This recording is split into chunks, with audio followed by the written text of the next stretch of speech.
That's the other thing that I forgot to do. I forgot to set up things to announce things. Aha! Oh my god, I'm disgusting. I'm so bad at this. Mm. We've been doing this for so long, you'd think you would learn. Yeah, yeah, you'd think, right? Yeah. I started doing stuff early to make sure that screen regions and stuff were set, more correctly. And of course, uh upon doing that, I went, okay, I'm good. and then Yeah. and then forgot about a couple other things. But Mm. that's just how it goes. Uh Yeah. okay. Yeah. So if I go this, oh goodness. Now transform. We just take a couple inches from the bottom, add a couple to Oh, the top. shit. Whoop. Oh, get out of here. There we are. Much better. A lot more You good? central. Okay. Ooh, one of these again.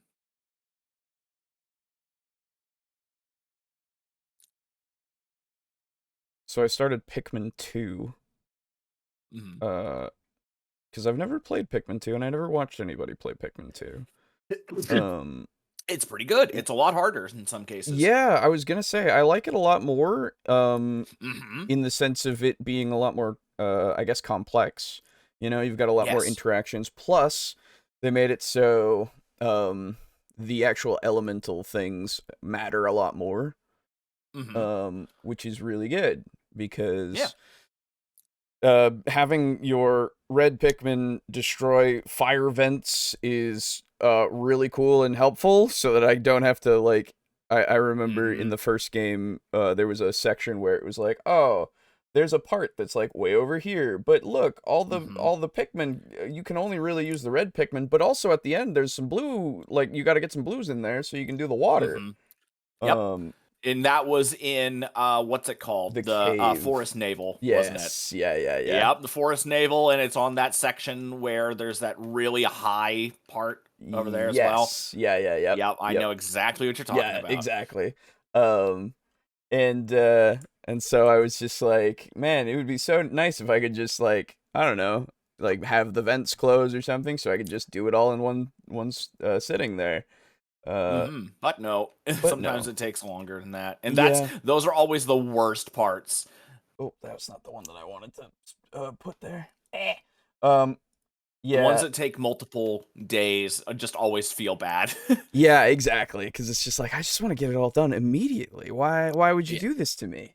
Um Why you gotta fucking tell me that that is possible and then present me with situations where it's not? exactly. You Uh, dicks. It's very fun though. no, it was a great time, and Doing those puzzles is pretty much like the only at least in the first game, those kind of like Pikmin selection puzzles are really just about the only puzzles in the game. yes, exactly. Um, So, yeah, 2 is a lot better. yes, honestly, it's got I like the caves a lot. Mhm. Because exploring the caves is it doesn't have the time constraint, which is nice. First off, just because you don't have to worry about it too much. Mhm. Just then, like it's not like the time constraint is like a bad thing anyway, because Mm. in two there's no like set number of days, Yes. which is That was my favorite thing about 2, for sure, is that I I'm can just play. yeah, I'm glad that they did that for the second one. The first one, it felt fine and it felt like necessary to it because Yeah.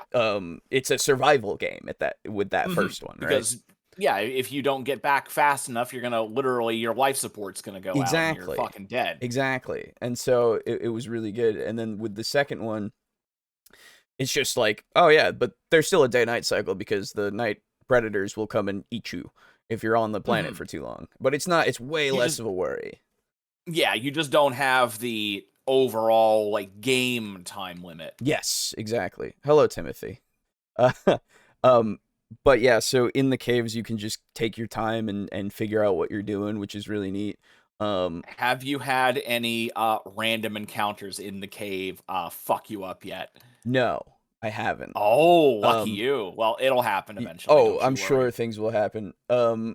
I the thing is that I noticed you can reset every time you go from a floor to a floor as well. Yes. So that's nice because when I went against the big grub boss, um Hmm. I was just like, okay, we'll just throw them at them and then I'll call them back just in case. And then it started Yep. rolling and Mm. and it killed all of my Pikmin in one roll. Yeah. And so I was like, ah, hmm. Fuck. Yeah. That first one will get you, Yeah. especially after having played the first game Yes. and you're not really expecting that. Yes, exactly. But I've noticed that in the second game, if you swarm things a lot more often than not, it will actually just kill the thing outright before they can even do anything. Yeah. Um, It usually will. Yeah. yeah, which I'm like, oh, that's really nice because usually I have the swarm, so yeah, let's go for it. Hmm. Um, and yeah, I just it's definitely just a really good improvement over the Hmm. first game. Like very, very good. Yeah. Plus I like seeing all the mundane things from uh the human world that are now being classified as treasures and what they Yeah. call them and everything because that's always fun. I like that. Yeah, that's always really fun when you get to see like what it's called. Yeah. Like I think there's like a Coke bottle cap that's like Yes. Monument of fucking uh what the fuck was it? Like Monument of Excess or something. It's Something. great. Yeah. I'm sure. Like there's a coconut water one which is like the cure for dryness or something. Like I don't Yeah. remember. But yeah, it's Yeah, just those are really fun. yeah, it's really good. Plus they added a lot more So, character to it with like the diary entries that you can look at for those treasures as well as yes. the ship itself has an AI, which is interesting. Hmm. Um What do you think of the purple and white Pikmin? I like them. I I like the I like that they're special in the sense of you can't really get them without exploring the caves. Hmm. It's an interesting little element to add in because I was like, oh, well, that just means that I have to keep them uh safe all the time Yes. because otherwise I'll Hmm. not have them and it'll be bad. Hmm. Um, I've only lost 2 purples, and that's the Nice. only thing that I've done because I was a little stupid with one of the burrowing snarrows or whatever the fuck Oh, they the are. Snagrets. Snagrets, yes.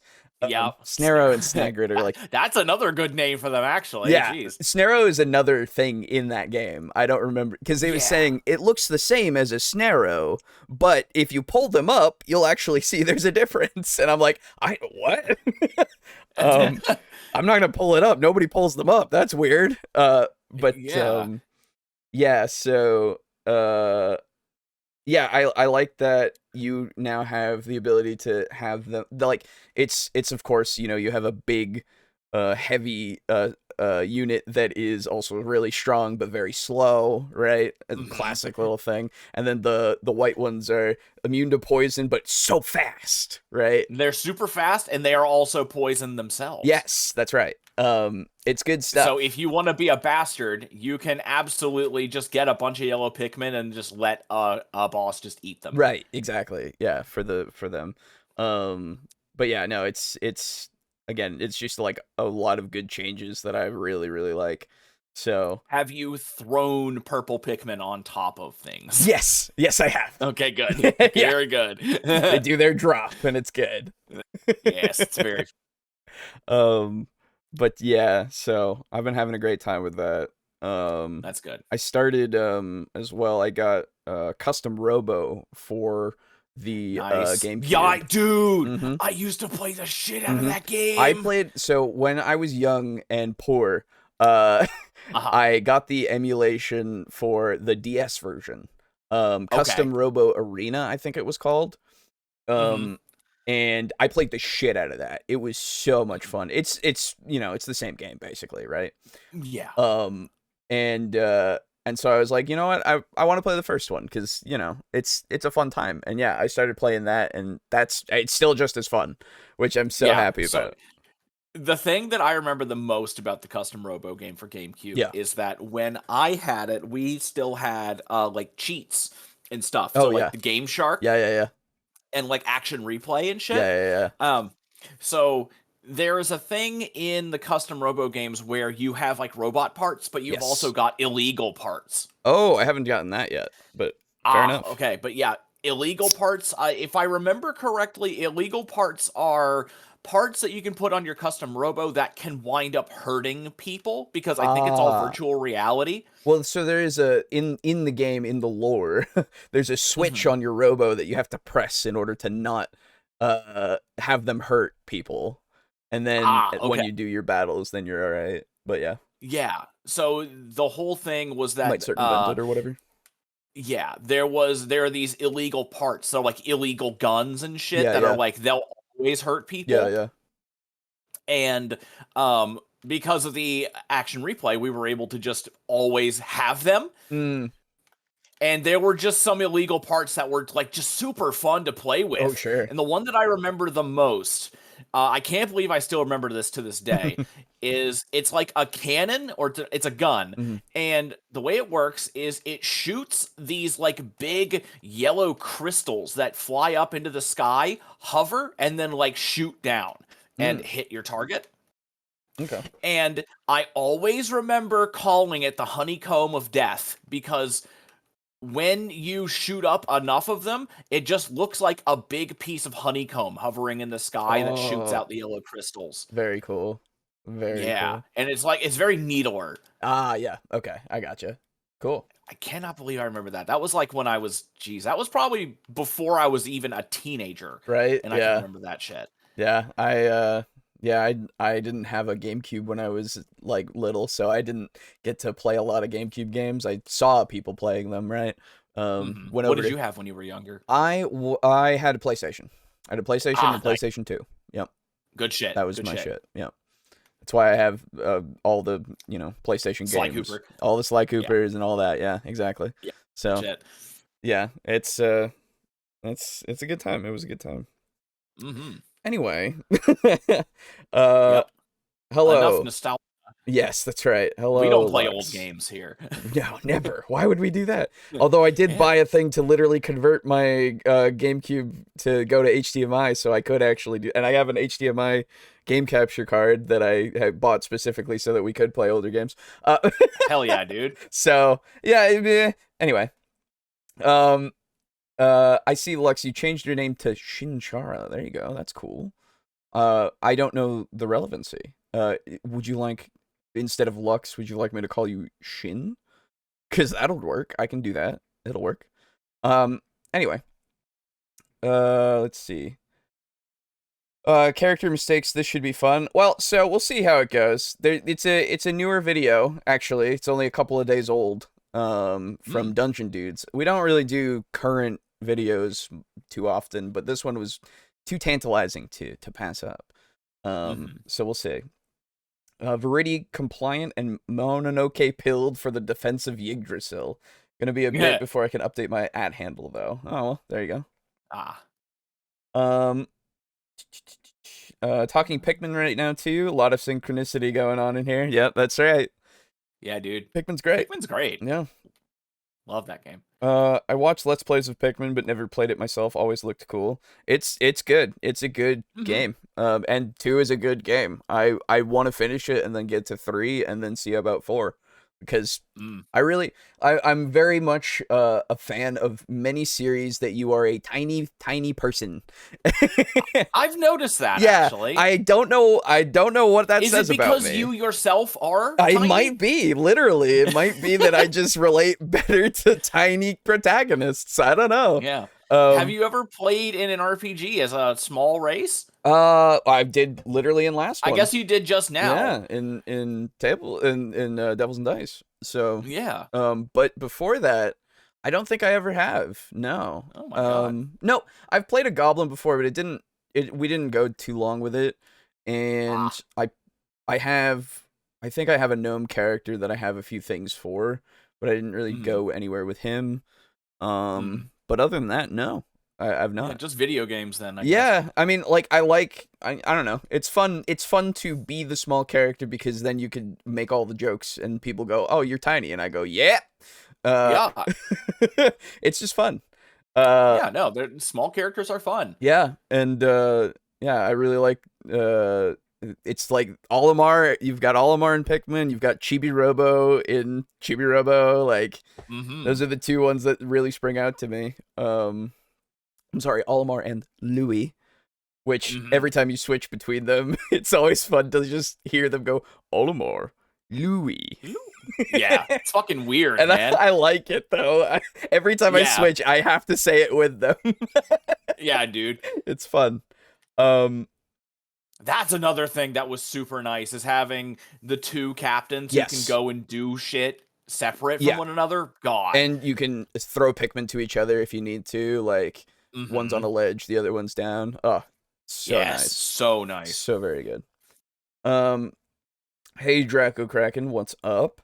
Um, works out to a Godzilla reference in my brain. Oh, Shinchara. There you go. Nice. Okay. Well, welcome everybody back to Table Talk, Discussion, and Discourse. I, as always, am your host, Alejo, aka Great on 95. And I'm your other host, and I'm playing KO the Kangaroo. It's just such a goddamn Oh. shame that we're gonna be going back to Space Marines again. Stuck there forever. Stuck in the limbo. Forever. Forever. It never ends. It does not end. Um, Yeah. KO the Kangaroo, I think I put that on my wish list or something. How is it? It's not bad. It feels very OG Sly Cooper, actually. Ooh, okay. Yeah. Interesting. It's pretty good. Okay. I'll have to actually get it and play Yeah. around with it. I am playing like basically it's a remaster / remake of Yes. the first game, and then there's KO the Kangaroo Round 2, Oh, which I cool. have not yet played. Okay. Aiden will be joining us later. He's making dinner for himself, so we'll take him another hour or so because he's got to make 365 courses for every day. Mm-hmm. Yeah. And so today, the topics are the worst character creation mistake new players make in D&D, as well as creating awesome NPC dialogue on the fly in D&D. The first being by Dungeon Dudes, the second being by the DM Lair. It's been a little bit. So, I am hoping that the mistake is not having parents, because that is a mistake. So this is the thing. I don't think that it's a mistake. I think that it can become it if you don't I guess embellish on it, or at least make it something that's more unique. There needs to be a reason for it. And I think there does still need to be, like, if you're not going to do parents, you need to have some sort of significant other, like some sort of place where you can crash or something like that, because having parents is such a huge roleplay thing where I think my character has parents, right? Yes, like a family of some kind. Yes. A sister, a brother, uncles, whatever. You can do the Disney princess thing and have like grandparents. Yeah. But there's so much potential in having parents because, you know, I have parents. How do they feel about you? Yes. Do they respect your choices? Yes. Do they not? Exactly. Are they the kind of people that would let you crash there? If not, why not? You know, and it just goes on and on and on and on and on from there. You're absolutely correct. It's a wellspring of potential for your character's backstory, as well as just the way that you interact with the world and how you can overcome obstacles. Even like your parents might be connected enough that you could look to them for help. Or so I think new players, especially rogue players, they're usually like, "Oh, my fucking rogue was he was a fucking orphan," and blah, blah, blah. It's the edgy thing, right? Yes. Which again, not necessarily a problem. You just need to do it in a way that makes it so that it's not just I have dead parents, that's it. Right? Yeah. Because it's also super fucking funny if your rogue has parents and they fucking live with their parents. That's fair. But yeah, it's because it's something that it just having that as your character's, I guess, an element of your character doesn't necessarily mean anything unless you actually give it meaning, right? Yes. It's easy to just say my parents are dead.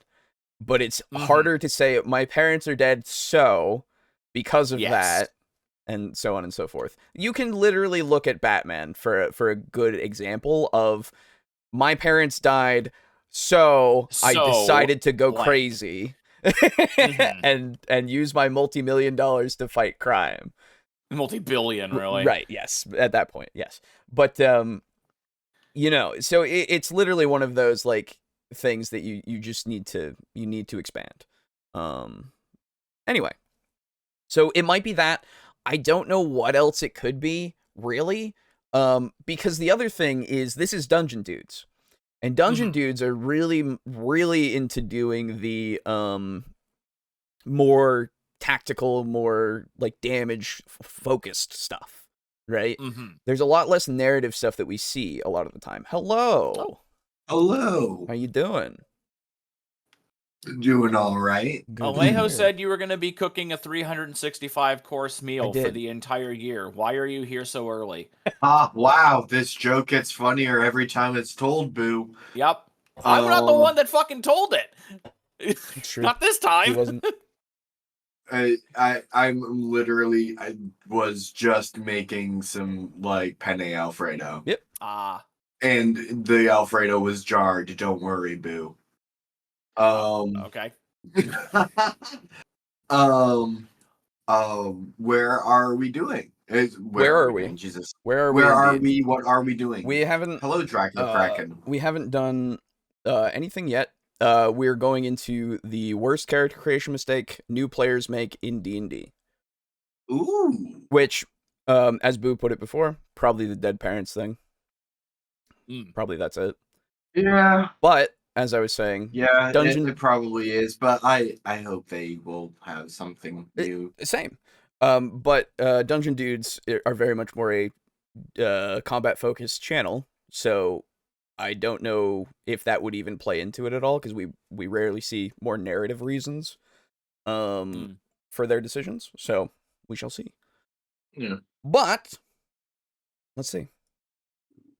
Greetings, my name is Monty Martin. And I'm Kelly McLaughlin. And we are the Dungeon Dudes. When you're first getting into D&D, there's a ton of common mistakes that, as a new player, you might make during character creation. Everyone knows you shouldn't dump your spellcasting ability score or your constitution. And it's probably not a good idea to multi-class into 4 classes with your first character. There's a few more understandable mistakes too, like not taking Eldritch Blast with your Warlock or thinking that Witch Bolt is a good spell. Or even worse, making a lone wolf character who isn't willing to go on the adventure or work with the other characters. But there's one even bigger mistake a ton of new players make all the time. Making a fully developed, completely fleshed out backstory for your character before you've talked to the Dungeon Master. That might be a hot take, but there's a lot to discuss, so let's get rolling. Okay, all right. I think it depends on the backstory. So I'm going to assume that what they mean is, and we'll see in a second, but I'm going to assume what they mean is the big, gigantic epic. Like my level 1 character fought a dragon. Exactly. Yeah. You go super in depth about all of these experiences and stuff that you've done as this character at level 1. Yeah, which you can't have done. Right. Exactly. It doesn't make sense experience-wise. Yeah. But that is a pretty common mistake. That's a good one. Yes, actually. Like this is I didn't even think of it, which it works. Very fair. Yeah.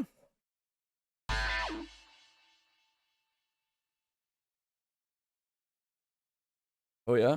Oh. Well, that might be the biggest mistake that you can make with character creation. Interesting. Damn it, I wasn't looking. What happened? It was just literally like that hang of the intro. Yeah, like 8 seconds of dead air. Yeah. Oh, very I see. Strange. I also just wanted to throw out, I really like Monty's shirt. Oh, yeah. It's neat. It's got a lot of stuff on it. Oh, it's a D&D shirt, isn't it? Let's Roll is on there. There's like a little beholder. Oh, it's got something for every class, I think. Yeah, you got a wizard staff. Yeah. I think that's supposed to be 2 shields. The see. Hourglass looking thing. Oh, yeah, yeah. I see dagger. I see a potion. A potion. Okay, so it's just D&D like adventurer stuff. Yeah. Rather than class stuff. Okay, cool. This week's episode, we want to talk about one other mistake that you shouldn't make, which is not backing our latest Kickstarter project, Monsters of Drakkenheim. The other big mistake that you players might make is underestimating how awesome the monsters in this book are. And this is actually relevant this time around because this is a 2-day-old video, so you can actually go to this video and go into their Kickstarter if you want to support this thing. So, hey, go do it if you want to. Monsters of Drakkenheim is filled with over 150 new monsters inspired by eldritch horror and dark fantasy. It's based on the Seems world of pretty Drakkenheim, neat. but features monsters that you can use in any campaign or setting to inject a wonderful dose of dark fantasy horror into your games. Callie and I have designed all the monsters in the book, which feature all kinds of new deadly abilities, interesting powers, as well as a complete player-facing crafting system that you can use to make your own magic items from the freshly harvested parts from the monsters you've slain. Cool. There's only a few hours left in the campaign, so this is your last... Well, see, I spoke too soon. Oh, Christ. What did he say? He said there's only a few hours left in the campaign for this Kickstarter. Now, to be fair, Well, I'm on their Kickstarter now, and it says late pledges coming soon. okay, I was gonna say there's probably an ability to buy it through the Kickstarter or go to a site to buy it through the Kickstarter because they usually do that after it's been launched and everything. So it's still relevant if you're still interested in it. It's fine. Also, you can call me Shin, you can call me Chara, just don't call me into the material plane without an offering to appease my wrath. Fair enough. Objection, Your Honor. Scramble the Wonder Cat has to have that backstory or he fails to make any sense. True. Tell me about your character, player. Okay, clear out the next 5 years. Yeah. You tried to gas it up, Alejo. You tried. I did, but it's a thing. It's fine. It's fine. Also the worst character mistake you can make is probably making your Delta Green character a VTuber. Very cringe, worst player. I understand that reference, and other people will too at some point when I get those things out. Hey. Chance to get in on the Kickstarter. If you want to fight all of the deadly monsters or explore the new conditions that we've implemented, the epic boss rules, the layers, the lore, the loot, all of that and more is available. So follow the links down below to get in on the Kickstarter, which is closing later today. Back on track. It might be surprising to hear that you shouldn't make a backstory for your first character. This seems like one of the most fundamental things that you'd want to do in D&D. This is a new wrinkle. You shouldn't make a backstory? That's a strange wording choice. But carry on. And making a backstory and fleshing out your character's personality is a good idea. We get it. Imagining characters is a lot of fun, and we do it all the time. Even when we're tinkering around with character builds, we often think about the personality and role-playing traits the characters could have. When we invent characters and think about the adventures they might go on, the abilities they might use, and all the funny quips and traits they might have, we get excited for the campaign. And these are all great things to do. It's important players have lots of character ideas and come to session 0 of a new campaign with a solid character concept. In fact, we think it's so important that it's a good idea for players to come to a new campaign with maybe even 2 or 3 different character concepts. This way you, the Dungeon Master, and the other players can work together to figure out which characters are the right match for the party and the campaign. However, it's important to keep your ideas conceptual and avoid going overboard with the details. If you haven't talked to the Dungeon Master, you don't know anything about the setting, the adventure, and the other characters, and that can be a problem unless you're willing to go back and revise and change many things about them. And therein... That's a very true point and something that you should keep in mind. Getting married to an idea. Yeah, 100%. It's... If you haven't even started, you should have your character be flexible. Yes. Just in general. Lies the problem. It's not about not having a concept or an idea in the broad strokes for what your character is and who they might be. It's about going overboard and showing up to that very first game session with a 20-page backstory that details every single thing about what your character is and what you have in mind for them. This is where you're going to run into those problems of mismatching your character with the setting, the campaign itself, and the other players. Let's talk about how all these problems can manifest. So first, mismatching with the setting. If you make a character who is a devout cleric of Thor, it could be a problem if Thor doesn't exist in the Dungeon Master's setting. Now, of course, sometimes there's wiggle room here, and maybe you could adjust your concept a little to fit the pantheon of the DM's world, or it's no problem for the DM to add Thor to the setting. It might get a little more difficult if you imagine your character as a drow outcast from Menzoberranzan, but the setting doesn't have an evil subterranean matriarchal dark elf society. If you are making a character whose backstory and personality hinges on specific details of the setting, on the existence of very specific ancestries, or types of places and cultures, or deities, or religions, and the DM is not running a setting that has those things, what are you going to do? So our advice, if you are making a character concept, leave connections open-ended. This can include locations, religions, NPCs, and even major backstory elements. You may want to have a couple ideas in your back pocket for ways that you might reimagine, reinterpret, or even plug in details from the setting that are going to make the narrative and the world and your character fit together better. It's always possible your DM will actually love your ideas on the specifics, but being open to working together with them will create a more connected and nuanced character that both you and the DM can integrate into the story. This goes double if your DM is running a campaign in a setting that might diverge a lot from the baseline expectations of a typical D&D fantasy setting. For example, in our own world of Drakenheim, both sorcerers and wizards inherit their magical powers through their genetic ancestry, and the laws of the world say that magic users, arcane magic users, can't inherit noble titles.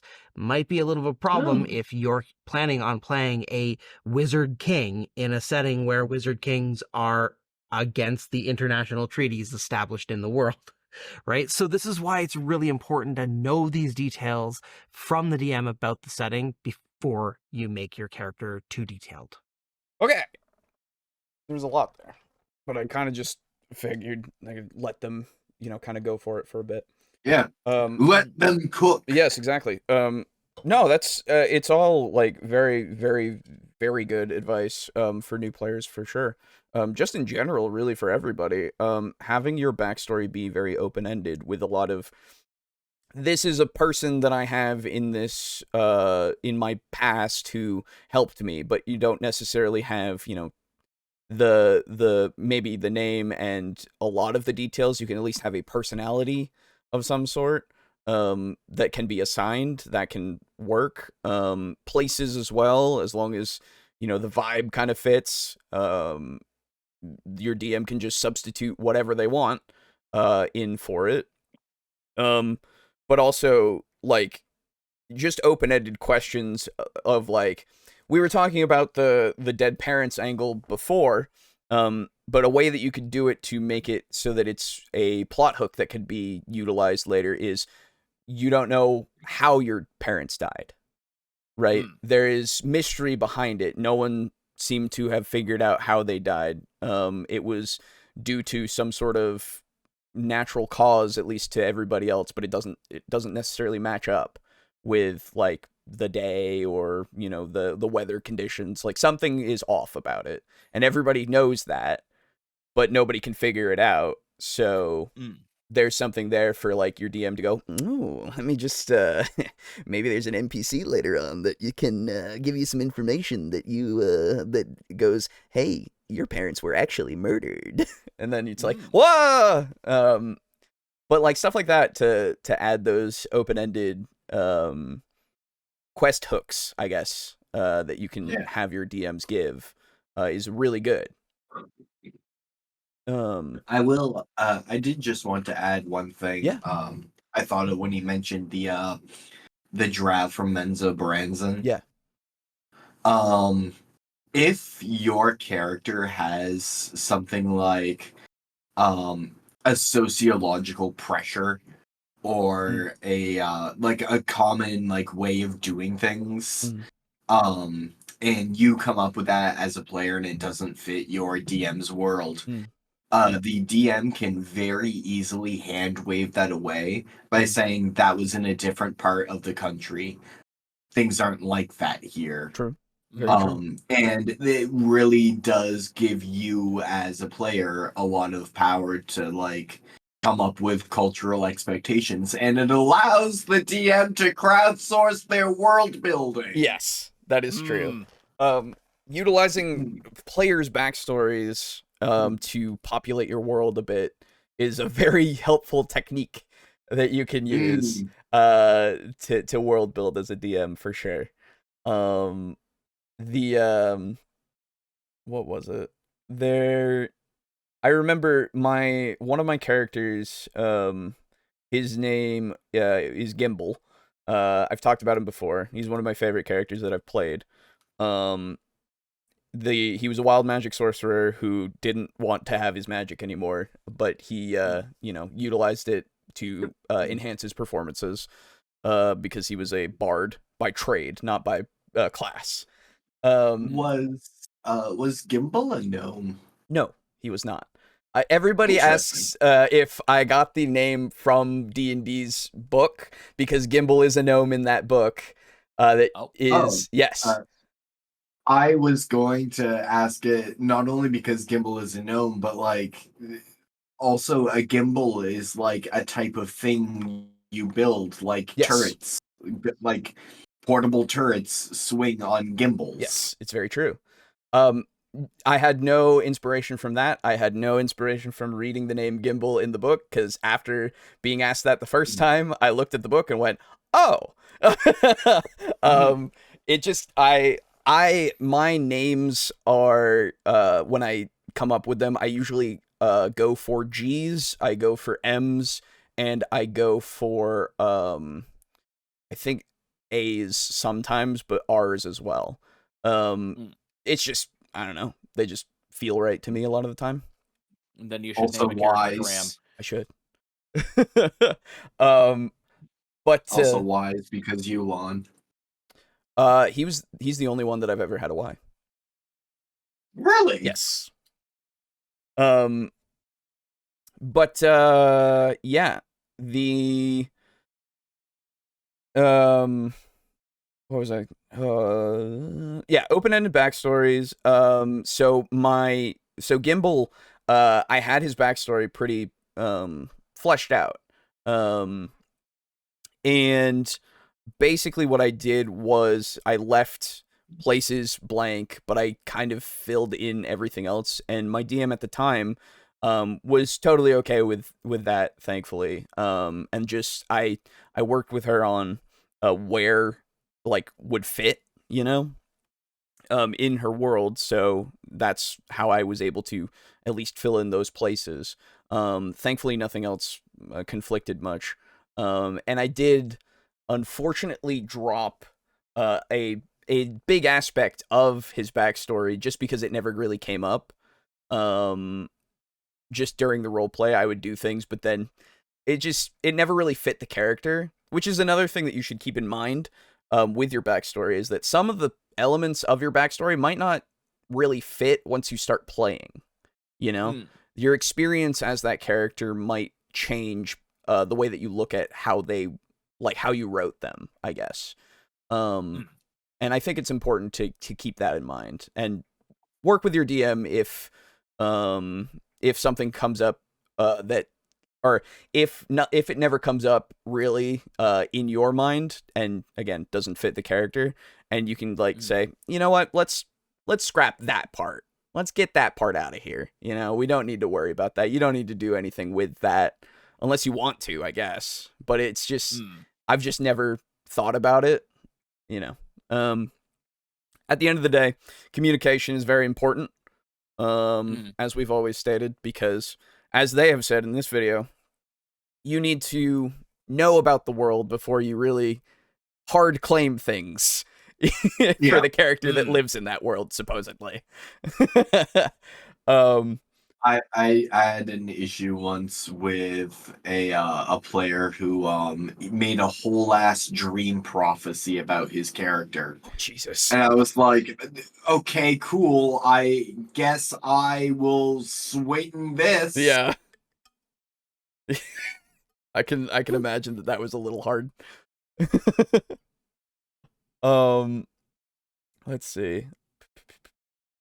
Galvin would make a great VTuber. Fair enough. I think their caveat is for your first character. I still disagree, but yeah, I think the wording in the beginning was don't make a backstory for your character, but as they keep clarifying it, it's not that. It's don't make a detailed backstory for your first character as a new player, which sure. But as long as like what we've been saying, as long as it's more open-ended and you're willing to change things around, you should be fine. But I assume later on they'll talk about it, but we've said it as well. Don't do the whole, I went through the whole captain of the, like, I became a captain of the guard and fought so many things in the forest and have protected the town for years. And it's like, so you're level 1? You can keep that as a backstory for another character if we get to that level and you want to bring that guy in. Sure. Yeah, go for it. Yeah. See. Most of my characters are flexible, pretty much, and if not, I can move things around if needed. Yeah, there you go. To be honest, I would rather someone come in with too much backstory than too little within reason and willing to work with the DM, obviously. Yeah. Yeah. The more that you have, the more opportunity you give, right? Less is more to a degree, but more is also a lot of more opportunity. So, it's a fine line. But as long as you don't fall into the pitfalls that we've already talked about, you should be all right. I agree. I would want more backstory than less. Yep. I just tell players that anything in their backstory is true, secretly letting them write my lore for me. Big brain. Great minds think alike, I see. There you go. Yes. The world getting made bit by bit as everyone goes along makes a lot of sense. Yeah, it can, and it can work very well. That's the thing. It's just make sure that you take notes and make sure that you have things make sense. Because some things might conflict later on if you don't keep notes on it. Or they might conflict and that's fine. I don't know. It's just like, then you go, fuck it, magic, like it really depends on how much you want to, keep things, making sense.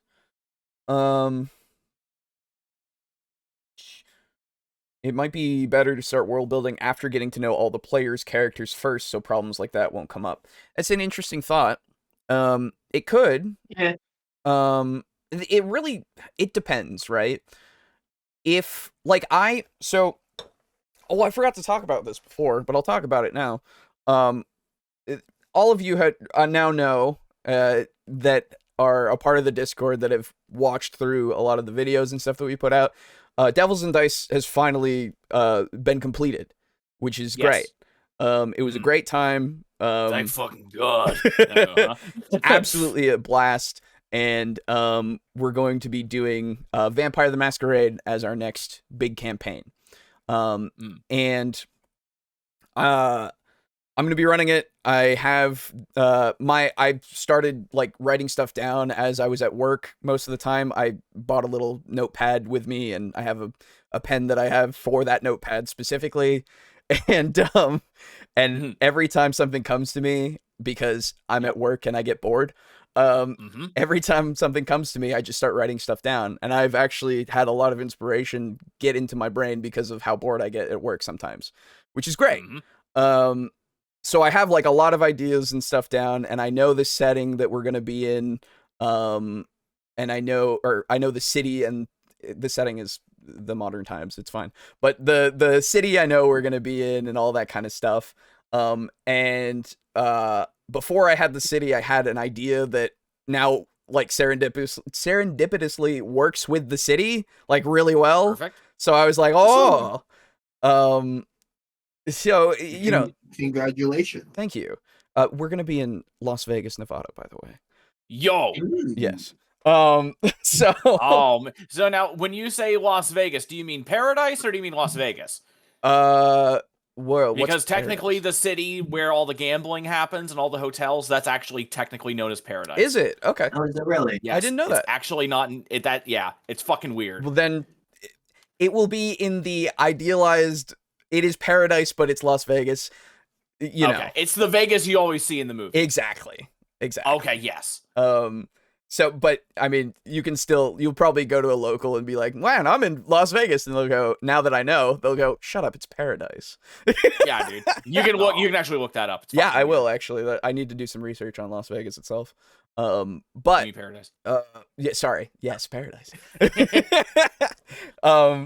yeah. I've always wanted to go to Vegas, dude. It I is have Las Vegas TM. Yeah, yeah, exactly. Exactly. It's the trademarked Las Vegas. Exactly. Yes. Anyway, so for me, the process of kind of figuring that out was sporadic and over time, and like the characters could have inspired something else had we done our session 0 and stuff, but I wanted to be prepared before we even started our session 0 of like ideas and placement and stuff to give these guys more of an opportunity to have their characters created in such a way that fits in. Because I trust these guys a lot with making characters that will fit into the world pretty easily. And but not to say that, of course, not to say that new players, I don't trust them to also do the same thing. But it's just easier for me to create this setting beforehand and then, give the players the options, and then they can create the characters, and then we work from there together, right? But creating your world after getting to know all your players' characters is an interesting concept. I think that it's one of those things where you, I guess, then need to tailor your ideas to their characters a lot more, which is good because you're able to include those characters more organically, I suppose, because you're crafting it with them in mind. The only issue that I see is if you start your world building after you meet your characters, it typically takes a lot longer to build a world and a campaign than a character. That's true. Yeah, that's true. You won't start playing for a while, probably. Yeah. Depending on the detail that you put in, of course. But who knows?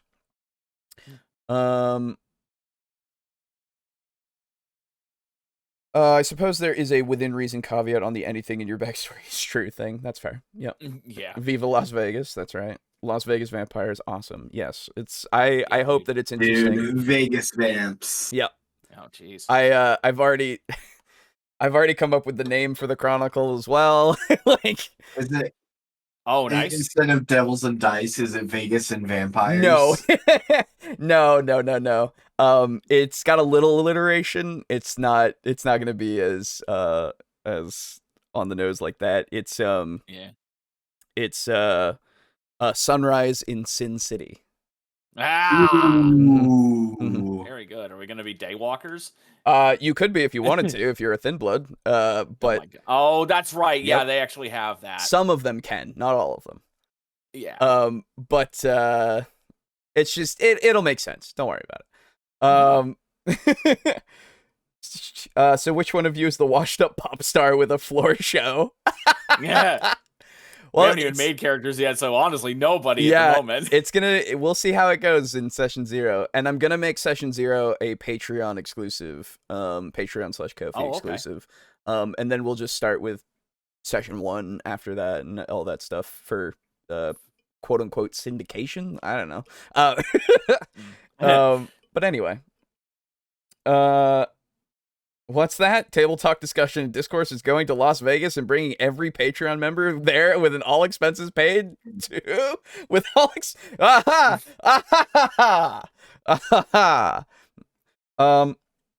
not blood on the sand. This Empire of Sin. That's a good name too. That's pretty sweet too. I guess most of my characters can't be level 1. He says having an adult pink dragon that took over a kingdom and ruled it for 25 years. Yeah, that's not level 1. Yeah. Really quick. Will you be hand waving away if we come from different clans? There's no reason that you Other can't. clans, other clans, like multiple. They're representatives of multiple clans in every city that actually has vampires in it. Yeah, and don't think of the clans themselves as like a family unit, I guess. Clans. Yeah, as a clan itself.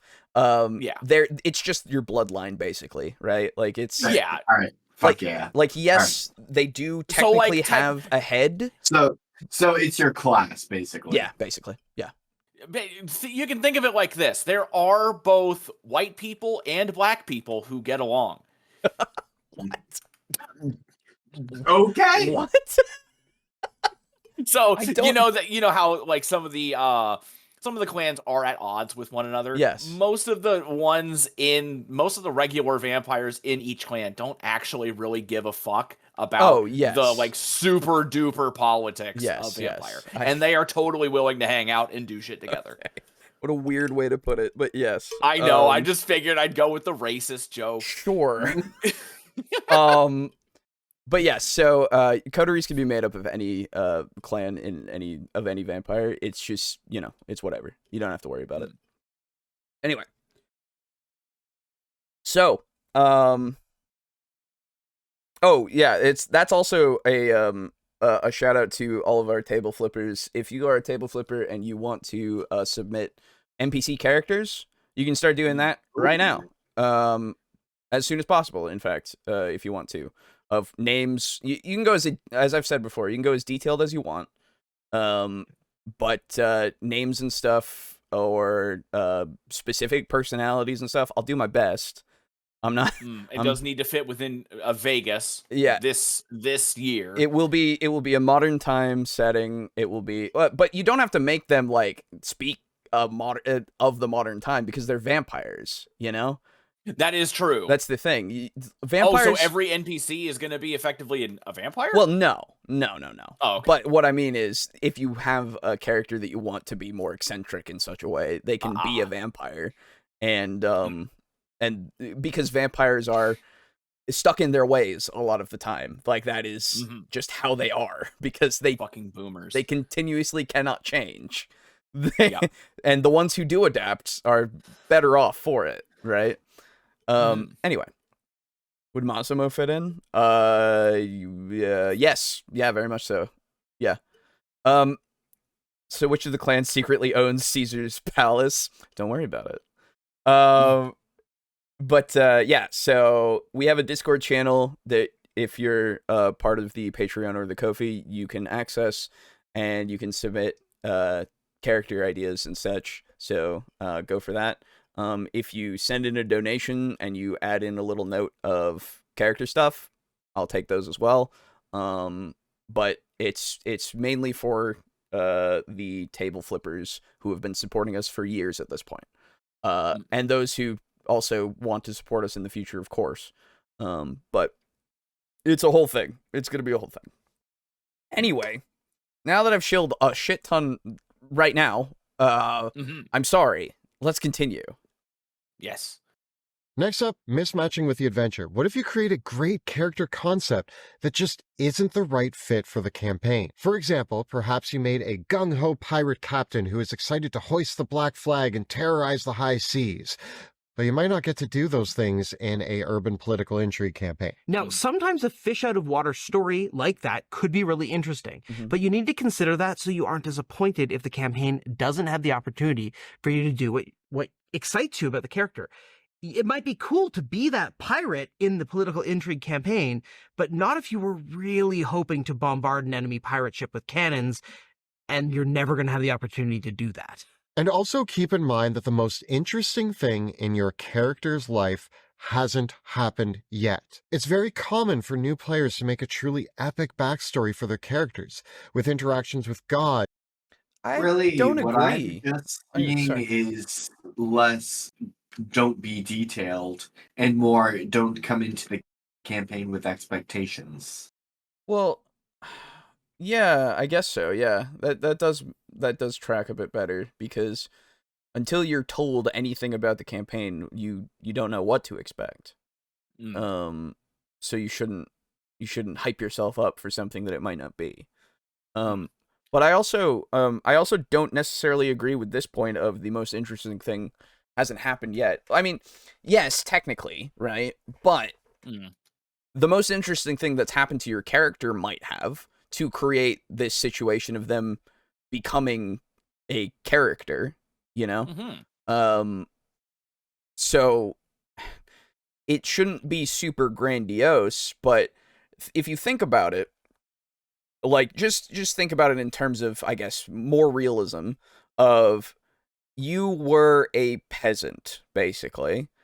You trained enough to become a mercenary. Why? Right? What is the reason that brought you to a life of, like, maybe death at an early age? It's a radical change. So what caused you to undergo that change and want to see it through? And it could be as simple as it's just it pays good, right? Yeah. Like it could be Wanna see the very world, simple. people. Yeah. Basically like a Goku story. Yeah, it could. Yeah, absolutely, it could be. So, but You can also go with the thing of like the most interesting thing in your character's life in the eyes of your character Yes. hasn't happened yet. That's true. How dare they? Frank Rogers will send his ships to blockade the spice trade to, so he can leverage it over his political enemies. Mr. Rogers, why? Massimo could totally be the washed-up star with the floor show, and his addiction would still make sense. Just change the drug. Well, so he can still have a he can still have a drug addiction. You just have to drink the blood of people that are on the drug. That's how it works. Yeah. So it works. Yeah. So wait, can vampires get high by doing that? Yes. They get a shadow of it. Yeah. I thought they couldn't get high at all. No, they can. Yeah. There is a literal addiction that you can have. That's hilarious. Yeah. I didn't know that. Yeah. I got to send you guys a copy of the book itself so you can read. I do have the PDF of the book. Okay. I got to send you a copy of the other. I would appreciate it. Yeah, the other book as well, because there's the player's guide as well that gives you more options.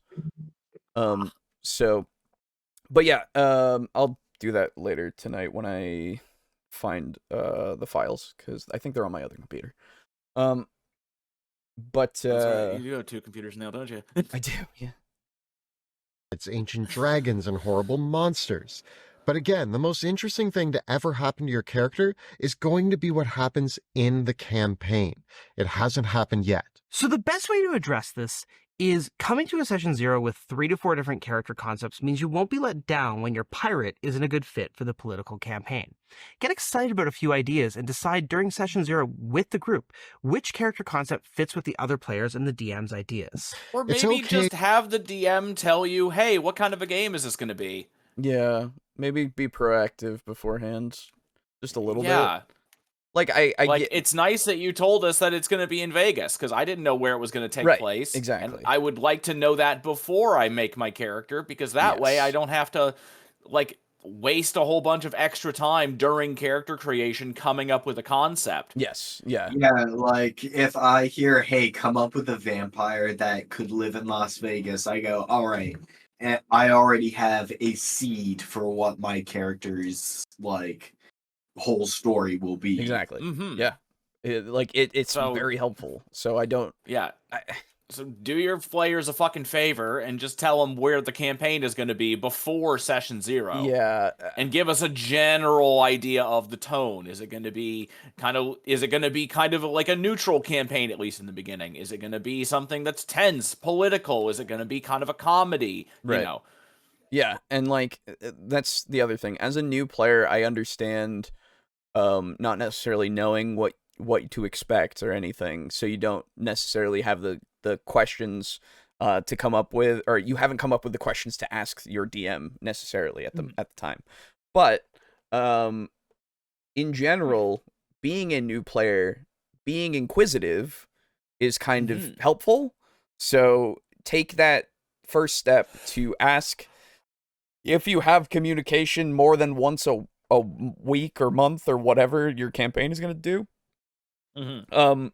Because it will help you in creating these multiple concepts, because yeah, I can come up with shit tons of concepts if I want to, but even like 3 concepts that I bring in might not fit.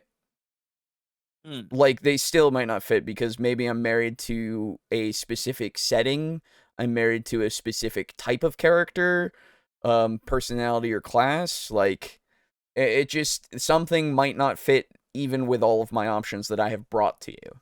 So, I don't know. It's on both sides of trying to get this information beforehand. To be a renowned hero, or a great bard whose songs are known in the lands, or a barbarian who once wrestled an owlbear with their bare hands. But remember that a D&D narrative is often about the characters becoming larger-than-life heroes. Humble beginnings work really well, and if you do want to make a character with heroic backstories, keep it low stakes, but still awesome. Instead of slaying a dragon, maybe you survived a dragon attack by the skin of your teeth. Ultimately, the reason why this matters so much is it's about your buy-in as a player into the adventure. It's a two-way street between the DM and the player over motivating the characters to go on the adventure. If the DM is going to present adventure hooks for you, and it's kind of your end of the bargain to bite down on that adventure hook. And part of this comes from making a character who is interested and excited to go on that adventure. There's a lot of nuanced ways that you can handle this, even if you want to play a character that is going to be a little bit, maybe a reluctant hero. But ultimately, making sure that you create a character that is open to the adventure, that is going to be receptive to the campaign's concept as a whole, is really going to make sure that you have the most fun playing that character.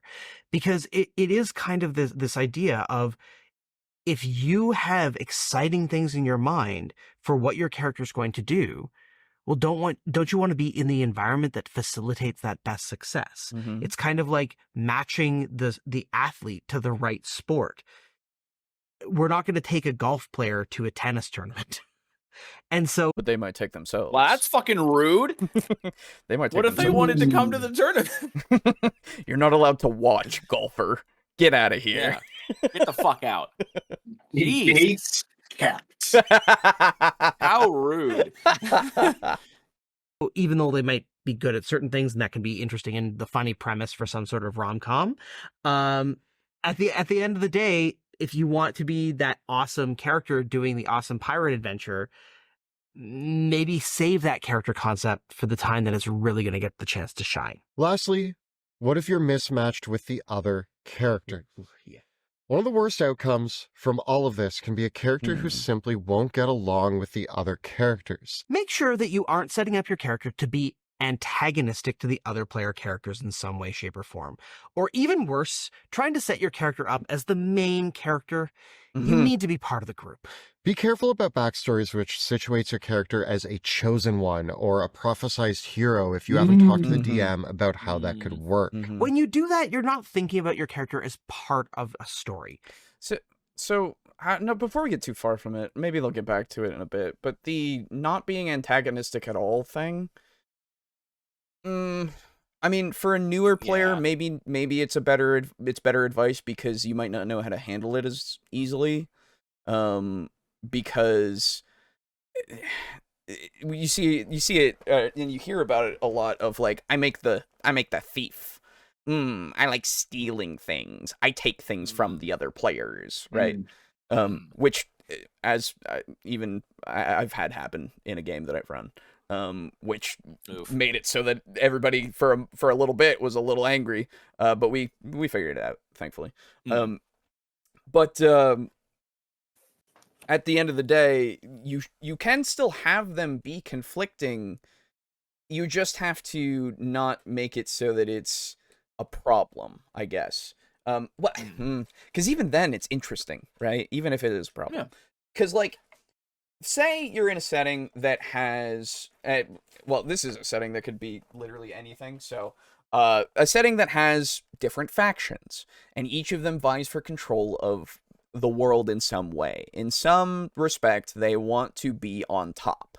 And so you have these characters that all are potentially either representatives of these different factions, or they follow their ideals a bit more, and they'll butt heads on occasion because of whatever they're doing, thinking of, well, this might actually help my faction a bit more than it would your faction, and I think that's more of what we should do because of this. And it can make it so that these decisions then have potential arguments or potential fights even between these characters that it could result in just some interesting conflict that you can then carry through the campaign. As long as you don't go too far with it, you should be able to kind of play off that, and then you have this idea of when you go to the next job, whatever it might be, if something comes up that's similar, where the other character is going to go with their, reasoning of what you should do with it. And then you have the ability to maybe find a compromise or go, against them again. And you have these kind of things to butt heads. And in between, you can have conversations and see if you can come to an impasse, or if you come to an impasse, or see if you can get past that by trying to get like an understanding between them and maybe grow each other's understanding in general of the factions and why maybe they're not so different or they're entirely antagonistic or something, right? You have a lot of opportunity here to do something with this, I guess, negative that you've given your character. But it is, depending on experience, depending on age of your players as well, a thing that you may or may not want to have fostered. Because unfortunately, younger players get a little bit more personal, they don't get more personal. They take things more personally sometimes in a game when it's something that a character does to another character rather than the person to the person, I've seen it. It's unfortunate, but it does happen. So I don't know. It's one of those things that if you have that maturity, you might be able to just be fine with whatever, and you just do whatever you want, right? Conan the Barbarian, pirate and politician, actually. Now I think about it, I have never had a new player where I didn't help make their character with them. Yeah, that's fair. Since I don't have a Discord, would it be okay if I leave a character bio in the comments for Massimo for you to work off of, Alejo? You can leave whatever you want. I won't promise that I utilize it. That's the thing.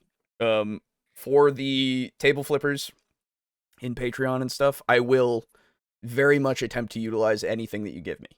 And I will credit you for it. But like, for non-table flippers, if I see something that I really like, I will absolutely pick it out. Maybe pick pieces from it and stuff. And I'll give you credit. But for it's gonna be I hate that it's a thing that I have to be selective with. But the people that have given us money for years deserve to have a lot more recognition than they do. It's something that I feel like I haven't been giving table flippers enough, even though we recognize them in every show. But I don't know. It's just one of those things where when you give us money, I don't know what to do. He's never had money, you see. Yeah, that's right. I've never once in my life had money in the world. So I don't know what to do with it, and so I gotta do something. We have to remind him how to like buy groceries all the time. It's fucking weird. Yeah, it's a problem. Yeah. There's this one time he got in the checkout line and then he called 911. I had no idea what to do. He thought he was checking out, but not that kind of checking out. Oh god. Anyway, I understand what they're saying, but they are putting a lot of the responsibility on the player, and it needs to be give and take. Yes, everything in any role-playing situation. Weirdly, that actually extends farther than what I was talking about, but it actually does, so it works. In any role-play situation, there is some give and take. Yes. like if they want to play as former monastery members, that's fine, but I would hate to be locked into playing only a human cleric. Yeah. Mm. Are there demons in Vampire, like posing as humans, that kind of thing? Is it full urban fantasy or just vampires? In Vampire, there is magic, there is demon summoning, but demons are not really, as far as I'm aware. I would have They're to, not like Thanagar. no, they're not Yeah. like a thing that you interact with on the daily. There are ghosts and stuff, and wizards and hunters and werewolves, but they're, for Vampire itself. I'll have elements of the supernatural. That's obviously more than just the vampires, but demons aren't a common thing. No. But yeah. You're making the story about your character, and that's not fair to the other players at the table who have their own. Oh, right. This was the whole thing. Don't be the main character with your character. Yeah. Yeah, you shouldn't Yes. be, because unless this is something that's been decided by everyone collectively in your session 0 or sometime, you're gonna have problems because of it, because Yeah. you're getting all the attention because you're the special one, right? Yeah. And if you're trying to insert yourself into the narrative as the special chosen one when that wasn't the point, Yeah. it's just kind of, it's like, whoa, okay, I don't know about that. There are rare times when your character might be kind of the main character Yeah. or like the focus Yes. for maybe a session or a few, Yes. but that's about it. Right. Character arcs, personal character Yes. stories, those things are absolutely a common occurrence, at least in my mind. And that's the time where things are more towards them, but usually those are spread out between each of the characters. And hell, it might not even be one of the party, it could be an NPC that you have following with you. But regardless, you guys are the arbiters of whatever is happening to that person if they're an NPC, to try to get them through their arc. So it's one of those things where it's a cooperative game. We all know this. So you shouldn't try to steal it from everybody. Interests and deserve a part of the spotlight just as much as you do with your character. So, some advice. Session 0 is super important here, and we highly recommend having all the players discuss with one another how their characters might know one another or work together. You want to establish bonds between the player characters. This works best if all the characters are somewhat familiar with one another. But really and truly, in our experience, the tighter the bonds between the player characters at the outset of the campaign, the better. Think of so many of the amazing stories, books, movies, and TV shows that you have enjoyed over the years. Many times, those stories begin with the characters all being somewhat familiar with one another in some way, shape, or form. Characters might be siblings. Not all the time, but I get what you're saying. It's Yeah. like, I mean, it is a fun thing to do. Yes. Is sit down at session 0 and say, "Hey, do our characters know each other?" Question mark. exactly. Actually, in the vampire character creation, one of the things that we're gonna do is the relationship map, which actually does have you figure out how your characters view each other a little bit, so you get an idea of how to interact with, or how they interact with each other, and how the day-to-day goes. It is an interesting thing to do for sure. But the thing that I just immediately think of is, what's the thing that everybody does, of the meme of everybody starts in the tavern, but a lot of the time they don't know each other, and it's interesting to have that discovery, that journey, to get to know each other in this event, whatever it may be for your campaign.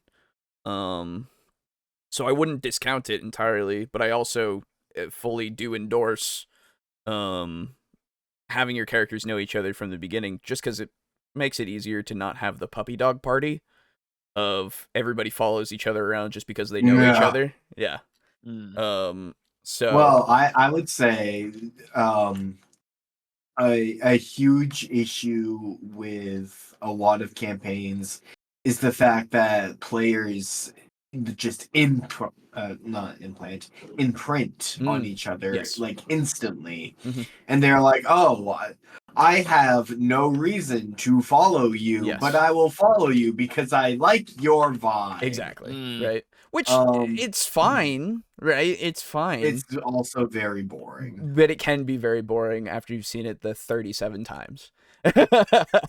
Right? Like, again, you can do that for sure. It is literally as simple as that for a lot of people in general. But I don't know, trying to find the reason, and then you can create a story between your characters, right? Like, oh, my fighter and the paladin, he actually wants to learn from the paladin because he's actually more of a swordsman than the fighter is, and he wants to kind of learn how he does his forms and stuff because they teach way different like fighting styles with the monastery than they do for like the boot camp that the fighter went through, you know, like, and then you can have them kind of bond over that, and then as they continue going along, he can then show him some stuff, and hell, you can even do some homebrew stuff of giving each other certain things from different classes, right?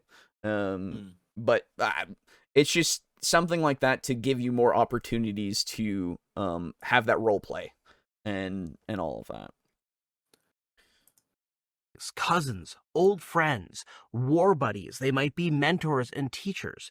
But it's important to have fun here and be creative about the relationships that could exist between your characters. You don't have to be siblings. You could come up with an idea like escorting a dangerous prisoner. One character's the paladin tasked with keeping them alive for delivery. The other is a dangerous rogue who's been imprisoned. But circumstances of the campaign cause them to have to work together. Sure. Or perhaps it's the two last surviving members of an intense battle against a horde of goblins. They weren't friends before, but due to recent events, find themselves bound together. And you don't... Or 4 animal people that were destroyed by goblins at one point and had to keep one of them alive because of certain death that he was headed for because they really wanted him to suffer. Yep. Even necessarily have to make that relationship perfect. It could be complicated. Think of how many disaster movies involve a divorced couple trying to help their child survive. Or maybe you've got 2 former friends or lovers or business partners who have to work together one last time for the last big score or something like that. You can have a relationship with another player character with your characters that is somewhat abrasive, but if you're both on the same page with that and you know the trope that you're working under, you can have so much fun, because then you know if my character is ribbing Kelly's character for some reason, we know that that's because we're engaging with that joke, with that sort of trope, rather than I'm actually making fun of Kelly's character for real. Monty and I, in a public game that we participated in, I played the big hero who was trying to work on his publicity as a big hero. And Monty played the rogue who was my agent. Yes. And would set up situations for me to look good. And that was a really fun way to create character dynamics. The whole time, Monty was just like, you got to work on your image. You got to say this. You got to do this. Yeah. And I had to go in there and be like, I am the greatest fighter. Like, it was such a fun relationship for our characters to have. It really becomes next level role playing when you take the concept more from just your character as an individual and start focusing on the relationships that you have with the other characters. And so my recommendation is not only should you talk to the dungeon master, you should talk to the other players too and ask them what their ideas are. And in many cases, you'll get more out of having that conversation with the other players, being open-minded with your character concepts and ideas, and not focusing on the conversation of, oftentimes when you talk with other players about your characters, it's about, oh, you're playing the cleric, so I should play the rogue, and they should play the fighter. But instead of having that mechanical role-based conversation, start talking about the relationships between your characters, how they might be friends and allies, how they met each other, why they're working together. oftentimes it falls on the shoulders of the dungeon master to come up with the make your session 0 discussion as to like who's making what character, less so of like picking options off of a list, Mm, and more of let's make Always Sunny in Philadelphia. mm. Have I seen that before? That's a thing, isn't it? There's a I TV think show. no. I think that was Oh. a thing that I've seen online. Oh. Oh yeah, no. People expect it's going to be like Lord of the Rings, and instead it's Yes. like Always Sunny in the Forgotten Realms. There it is. Yeah. Mm. Okay. That's what I thought. Yes. Or that's what I was thinking of. But yeah, I agree. The checklist thing is a strange, like, you should play this, so I should play this, so you should play this, and you should play this. That's an interesting thing that I guess it could happen, obviously, but like I've never even considered that as a possibility.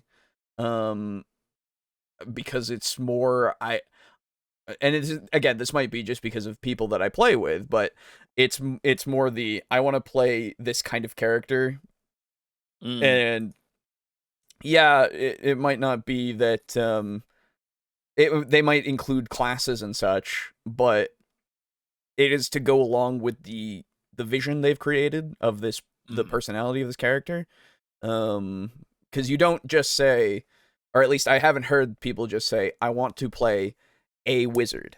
It's usually something like, okay, I want to play a wizard who, and then they go on with what like who does necromancy, but wants to promote necromancy as like an art form for other people to use so that they can get through their day-to-days way easier.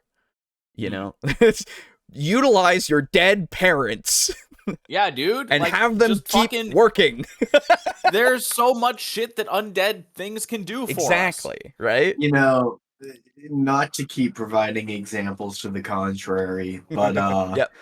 Literally yesterday, I was talking to a coworker of mine who I'm going to take through a one-shot for his first time playing D&D. Cool. Or any TTRPG. Yeah.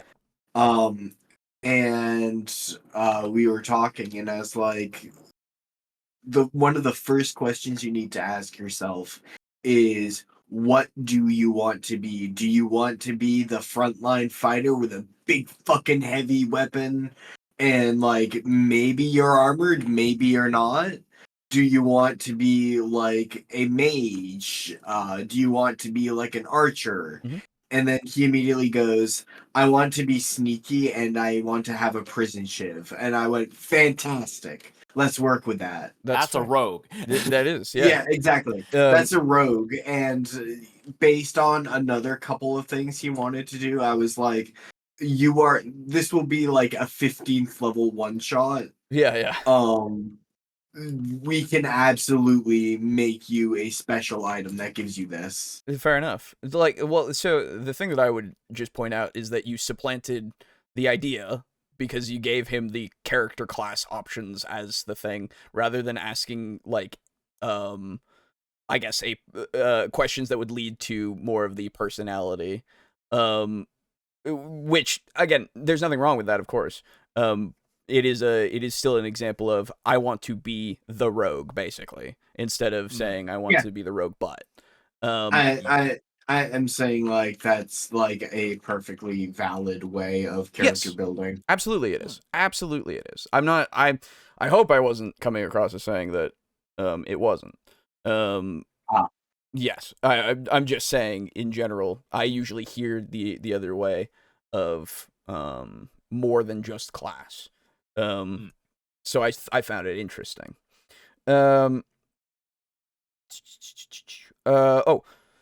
I guess what I meant to ask was if a covert demon would fit as an NPC, or if not a physical demon, a secretly demon-possessed human. It would fit. It's just, would it come up as them being secretly demon-possessed? I don't know.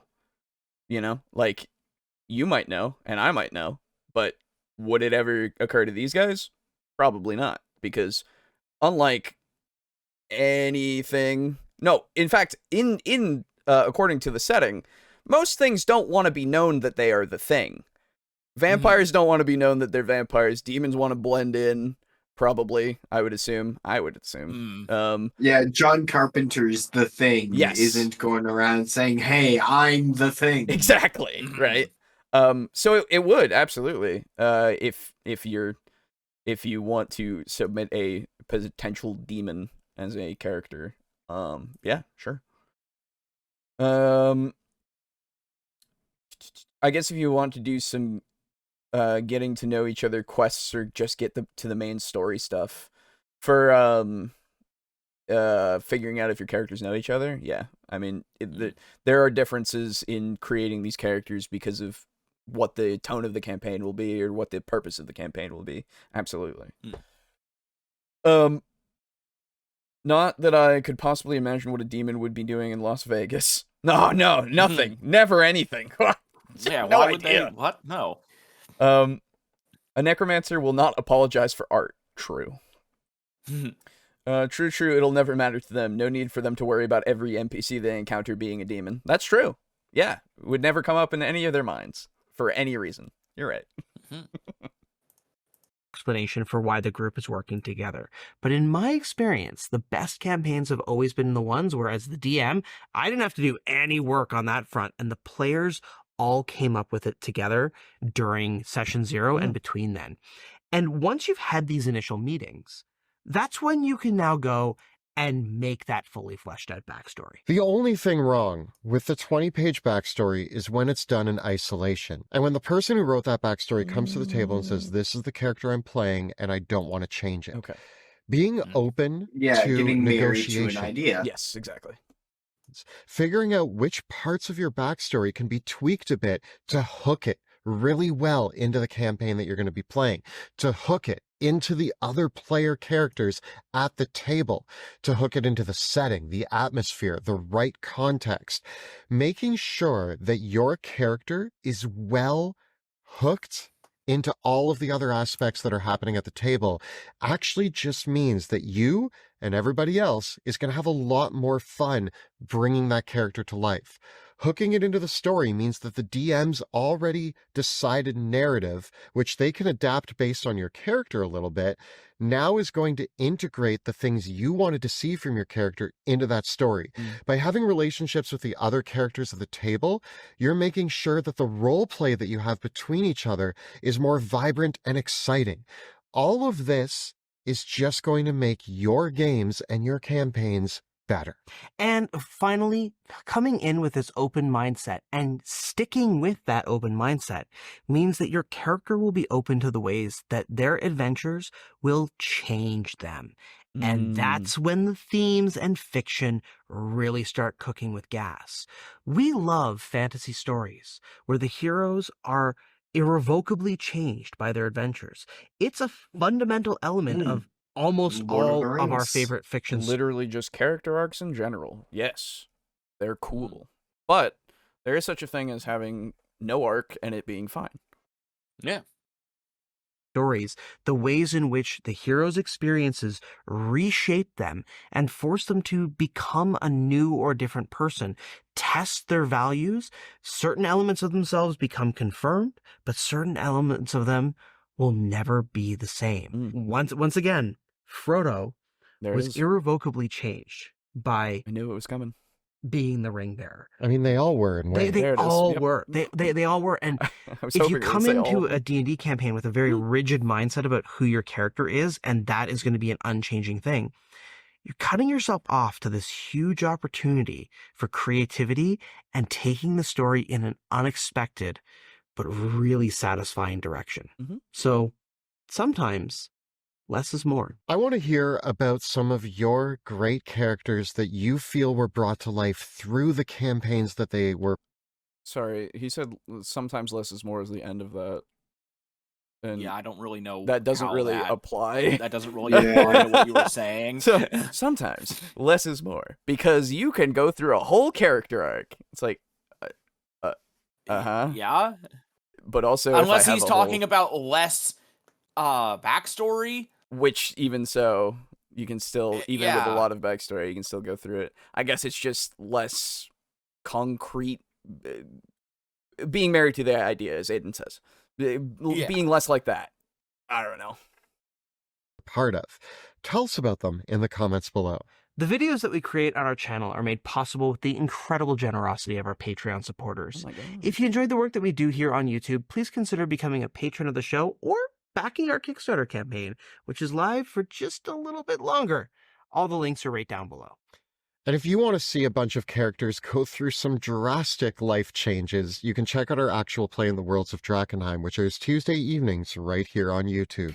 You can check out all the previous episodes right up over here. And we got plenty more advice for players role-playing their characters and building them right up over here. Please subscribe to our channel, like this video, and ring that bell so that you never miss an episode. Thanks so much for watching. We'll see you next time In the dungeon. Oh my God. Wow. All right. Yeah, it's all right. Crazy. Nothing bad about that. Yeah, it's all right. I didn't find anything too bad at all. Yeah, it's fine. Yeah, good job, Dungeon Dudes. You did it. Yeah, that was pretty good. Yeah. No, he meant the character's name was Les is more. Ah. I see. My question is, would the vampires care about the the demons being there at all? Yes. Yes. Yeah, Oh, yeah. yes. Oh, absolutely. Yes. Yes. 100%. Yeah, because here's the thing: it's in the name of the game, Vampire the Masquerade. Yeah. The Masquerade is essentially the vampire's effort to remain undetected. Anonymous. Yep. Yes, and if it came out that there was fucking actual demons in the area, you So better many fucking deals believe being the made. Vatican is gonna send Yeah. shit. The to Second fucking Inquisition will be investigate. in there immediately. Yep. Yeah. Oh, okay. Yeah. Yep. It is the Vatican. You're right. The Second Inquisition is just what the movement is called. I see. But yes, it's plus demons are bad for business in the sense of they kill people, and that's less blood in the world, unless people don't manage the to. politics of Mhm. high level politics and deals being made. There's a lot of aspects that really go into play when the supernatural is revealed. Yes. It's bad for the supernatural. In most fiction, Yeah. really. Especially when it goes for too long. Yeah, hey, good one. But yeah, in most fiction, it's literally if the supernatural element is secret, it's bad for the supernatural in general if it's ever found out. Yes. Because as I think it's in the vampire core rule book, literally it's humans will do what humans do best and destroy what they do not understand. Yes. Like that's what we do. That is what we do. So, but anyway. I mean, Especially since the unknown in this case is literally drinking us to death. Yes, Not in exactly. that fun way. No. I mean, I have a character arc idea that Cornell learns to understand humans better thanks to his relationship with Veronica. Yeah, that's fair. Small arcs are good still, even if they're not major changes. So what you're saying is less is more. Hey, there it is. Except this time it applies. You got me, yes. Anyway. So that's the first video. We did it. We're good. Let's go to the second video. We don't have 400 more Space Marines to talk about at halfway through the video. I know, isn't it That's a crazy nice. thing? Yeah, so let's move on to the second video, hey? Because shilling stuff is something that I've already done indirectly most of the time, and directly. Oh God! I said it was the DM layer. Come on. I forgot who it was, dude. That's We've fair. been talking about Space Marines for a fucking month. That is true. I don't remember who these fucking people are. I remember the dungeon dudes That's for fair. some reason. Not 400. I think Space maybe Marines, just because 400 my commons. brain Fair. desperately blocks this man out of my memory. Well, this is the DM layer creating awesome NPC dialogue on the fly in D&D. This was a 5-year-old video. Okay. And improv is difficult to do at times. Absolutely is. So I'm interested to see what we have as tips on creating it. I don't know what I would even give for tips really, besides knowing what the character is, like the NPC that you're embodying, knowing their personality, knowing the like keep paying attention to things that the players are doing so that you can react to comments they make or actions they take in the appropriate way. I don't know, the tone, I guess, as well of the campaign itself. Improv's hard, dude. I don't know. I just say words and hope that they work. So, here we go.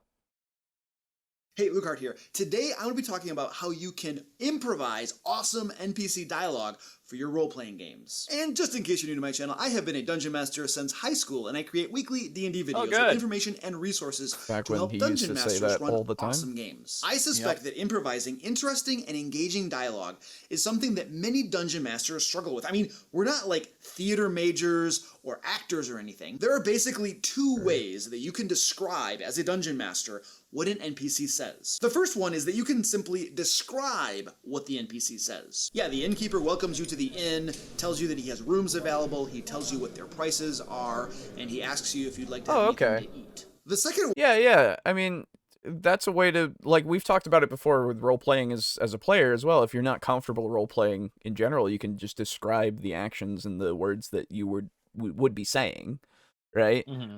Slash, if you want to more embody that character to their fullest extent without necessarily finding the words yourself, because playing a very charismatic character when there's a bunker. Oh, sorry.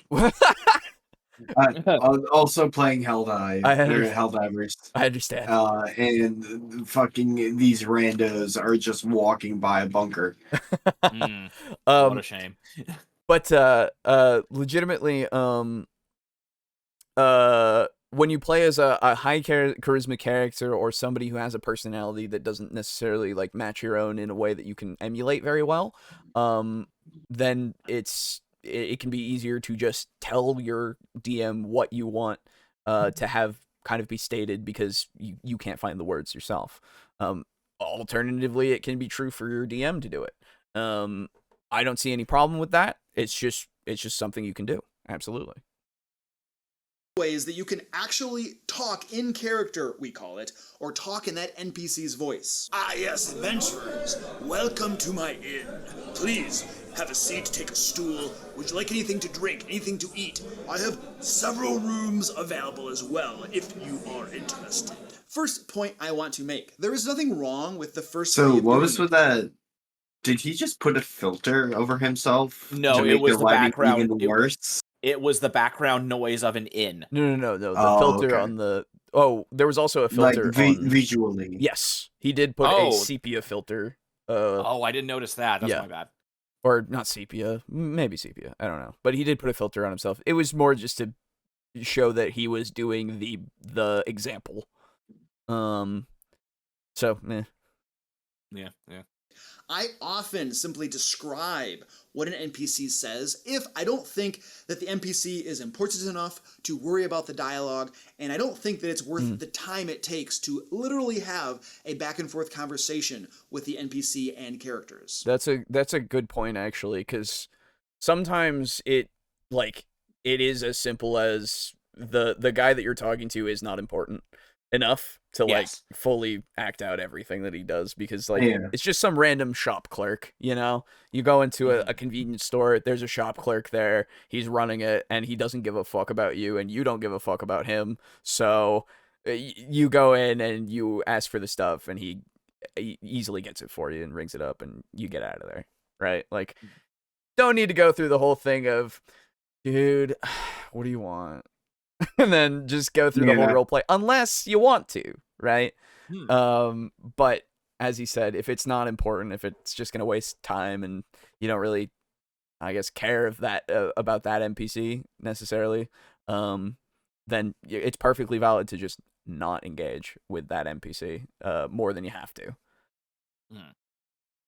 My point here is that you don't have to get in character for every NPC that you roll out at your table. I mostly reserve the in-character talking for when I am really getting into it and really excited about an NPC, even if it's a piddly NPC that nobody cares about, or for the really important NPCs in my games. However, talking in character is really great for immersion, and I definitely recommend trying it out in your games. This right here, "No, I'm not going to sell you my youngest son. Get out of here," is much, much more interesting than this. The man tells you that he's not going to sell his youngest son to you, and he asks you to leave. Now, there are two parts. The man tells you that he's not going to do it to you. Yeah, okay.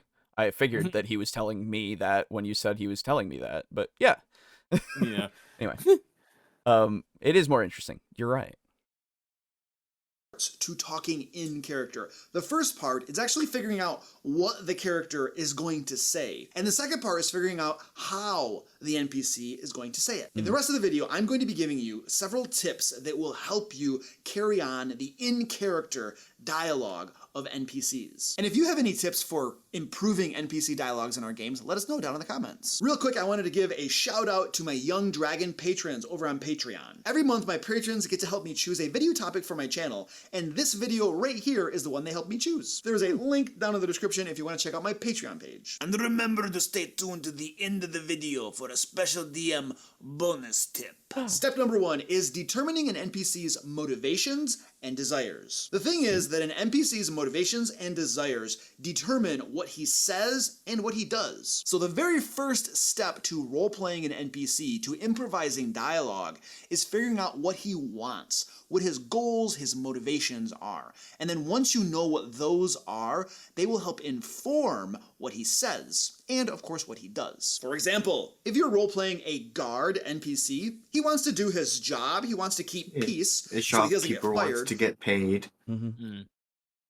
But he also wants to go home alive and not maimed so that he can continue living his life, be with his family and children, all that kind of good stuff. A little village boy, well, he's going to want to run around and have fun, maybe cause a little bit of trouble, but he doesn't want to actually get in trouble himself. A blacksmith's primary goal is probably to sell his wares at a fair and reasonable price so that he can make a living for his family and whatnot, but also have repeat customers, so he'll probably be fairly honest. Unless, of course, he's a blacksmith in a town that is a frequent stopping point for travelers, in which case he might be dishonest and not quite afraid of ripping people off because he figures, hey, they're not going to come back anymore. So once you have determined what the motivation and desires are for the NPC, what you want to do is just simply keep that fixed in your mind and remember who you are, that you're a blacksmith or a village boy, and then you respond in character with dialogue, whatever comes to your mind, whatever feels natural for that role you're trying to play. Now, I know you're thinking, well, that seems obvious, Luke, but I think that a common problem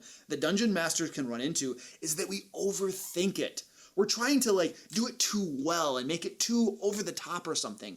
I think it's okay to scale it down a little bit and just rely upon our own experience to inform what we have that NPC say. Simply do your Yes. I'm just I'm just trying to think, because I'm thinking about how I do it, and of my crippling anxiety that I deal with every moment. That really informs how I try to present these people, because I try to present them as real people. I try to make it so that they make sense, at least to some degree, and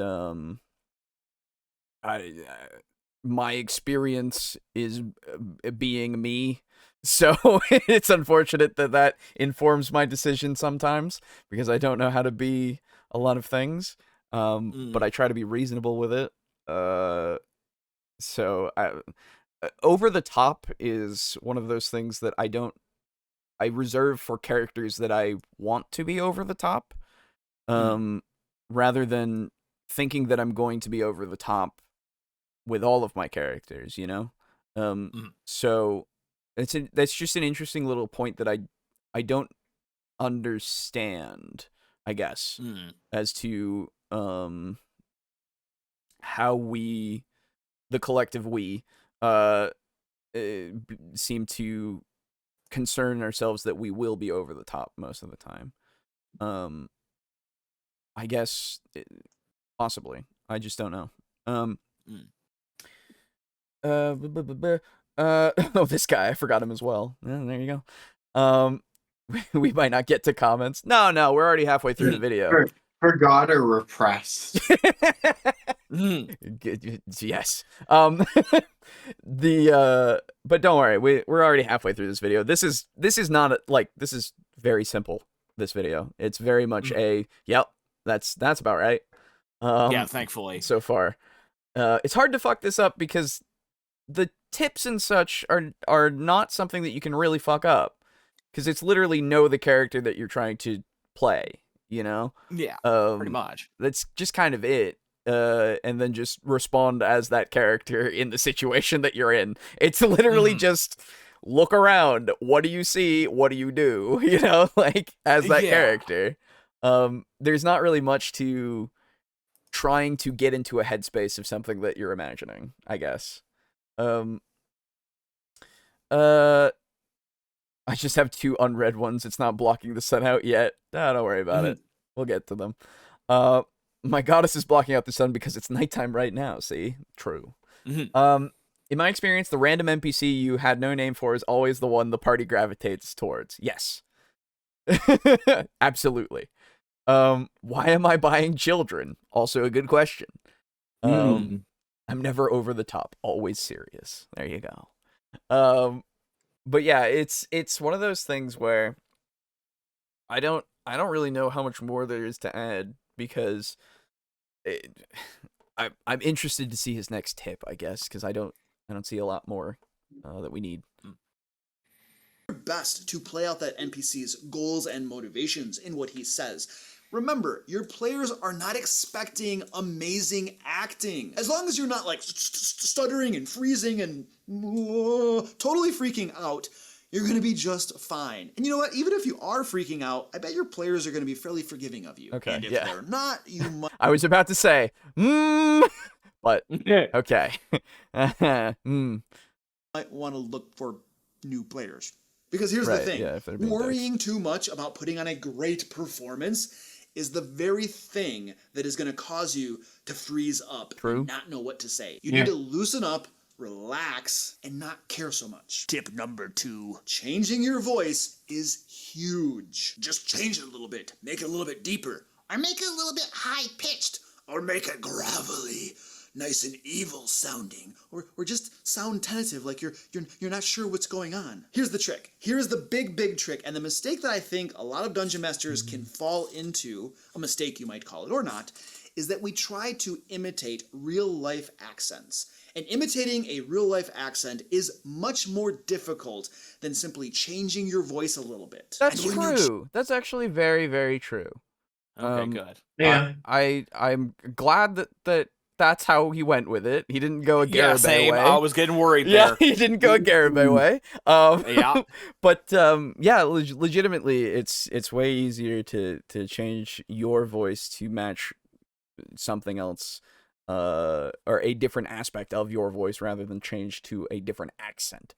Because I can't do, I can't do any kind of accents that's not the ones that I've already done for the show, or the like. It's not great. But I can at least like go higher and lower and do emotion.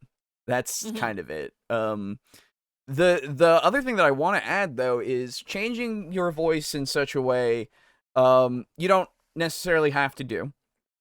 It adds more for sure. But as has been demonstrated a few times through Devils and Dice, certain voices can hurt your throat pretty bad. It didn't hurt. It was just, it got fucking rough. Gotcha. Yeah. Well, regardless, there are certain things that you might want to avoid, like doing for too long. Yes. And definitely that. And conveying the I guess tones and emotions isn't necessarily the be all end all. Because you can at least describe facial features and stares and, all those kinds of things to convey that in their mind more so, Mhm. rather than in the tone of your voice necessarily. If you don't feel necessarily comfortable doing that either, just saying things in your own voice, totally fine. And So the other thing that you can do is, if you have trouble doing like a full other voice, just affect a different demeanor. yes, Because effectively, even though everybody always had a lot to say about every encounter with Dispotter in Devils and Yes. Dice, I effectively just used the same voice, but I just affected a more domineering tone. yes, exactly. And that was pretty much all I did. The music and the tone. And that was Yeah. it.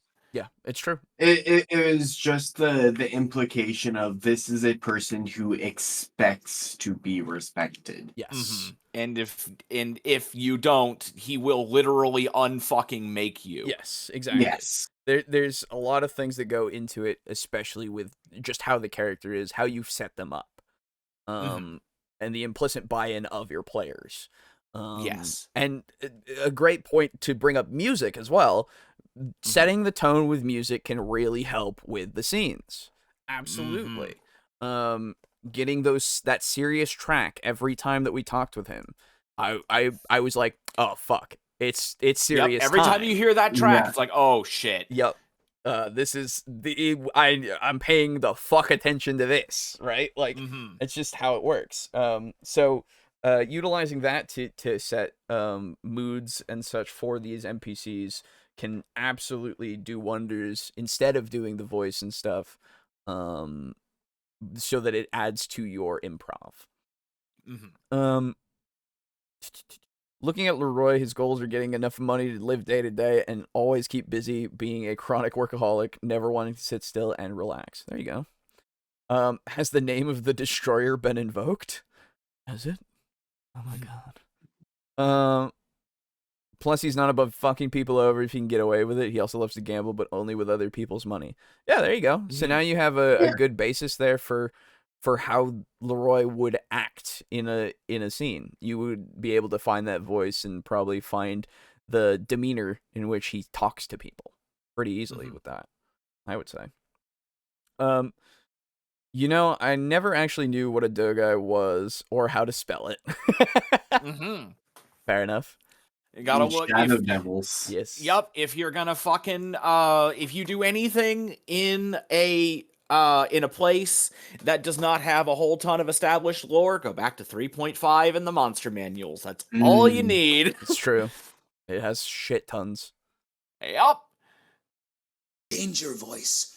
If you add facial expressions, that helps a lot too. And then when you start adding hand movements, I mean that also helps to convey what the player, what the NPC is saying. Changing your voice, using facial expressions, and gesturing with your hands, but not like super crazy, right? Just a little bit here and there. Well, you can Those go three super crazy. things are going to make a big difference when you're speaking in character. And remember, it's all smoke and mirrors. If you change your voice a little, change your face, and change your expressions, it is going to make what comes out of your mouth that much more believable for your players. Now, yes, I know, this doesn't actually help you think about what to say, but it does make what you say that much more believable, and it helps your players to envision not you as the dungeon master saying those things, but the NPC as saying those things. Things to consider. All right, now what I'm going to do is fire off a bunch of different things that can influence your NPC's manner of speech and what he will and won't say. Consider your NPC's education level. Is he lowborn, a farmer perhaps? Is he highborn? Perhaps he is a part of nobility. That's gonna influence how he speaks and stuff like that. And it's also going to influence the tone of his voice perhaps, how educated he sounds, the size of the words that he uses. What is the NPC's disposition toward the They players? can't all be Is he home friendly? runs. No, but Is he suspicious? Is he aggressive? Is the NPC's personality sour and pessimistic? So it can just how to put this? All of this to say, just channel the attitude and the motivations of the character consider if the character is aggressive and what their general attitude is. Yeah. Absolutely. And then speak as that character would. Yeah. Yes. Yep.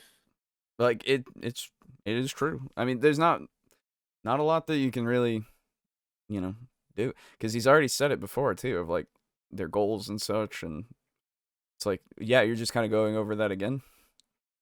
But sure. Yeah. I like specifics aren't bad to have, because maybe they will make some neuron fire in whoever's listening to go, oh right, yeah, that's a part of it, so it's not a bad idea to at least go into specifics.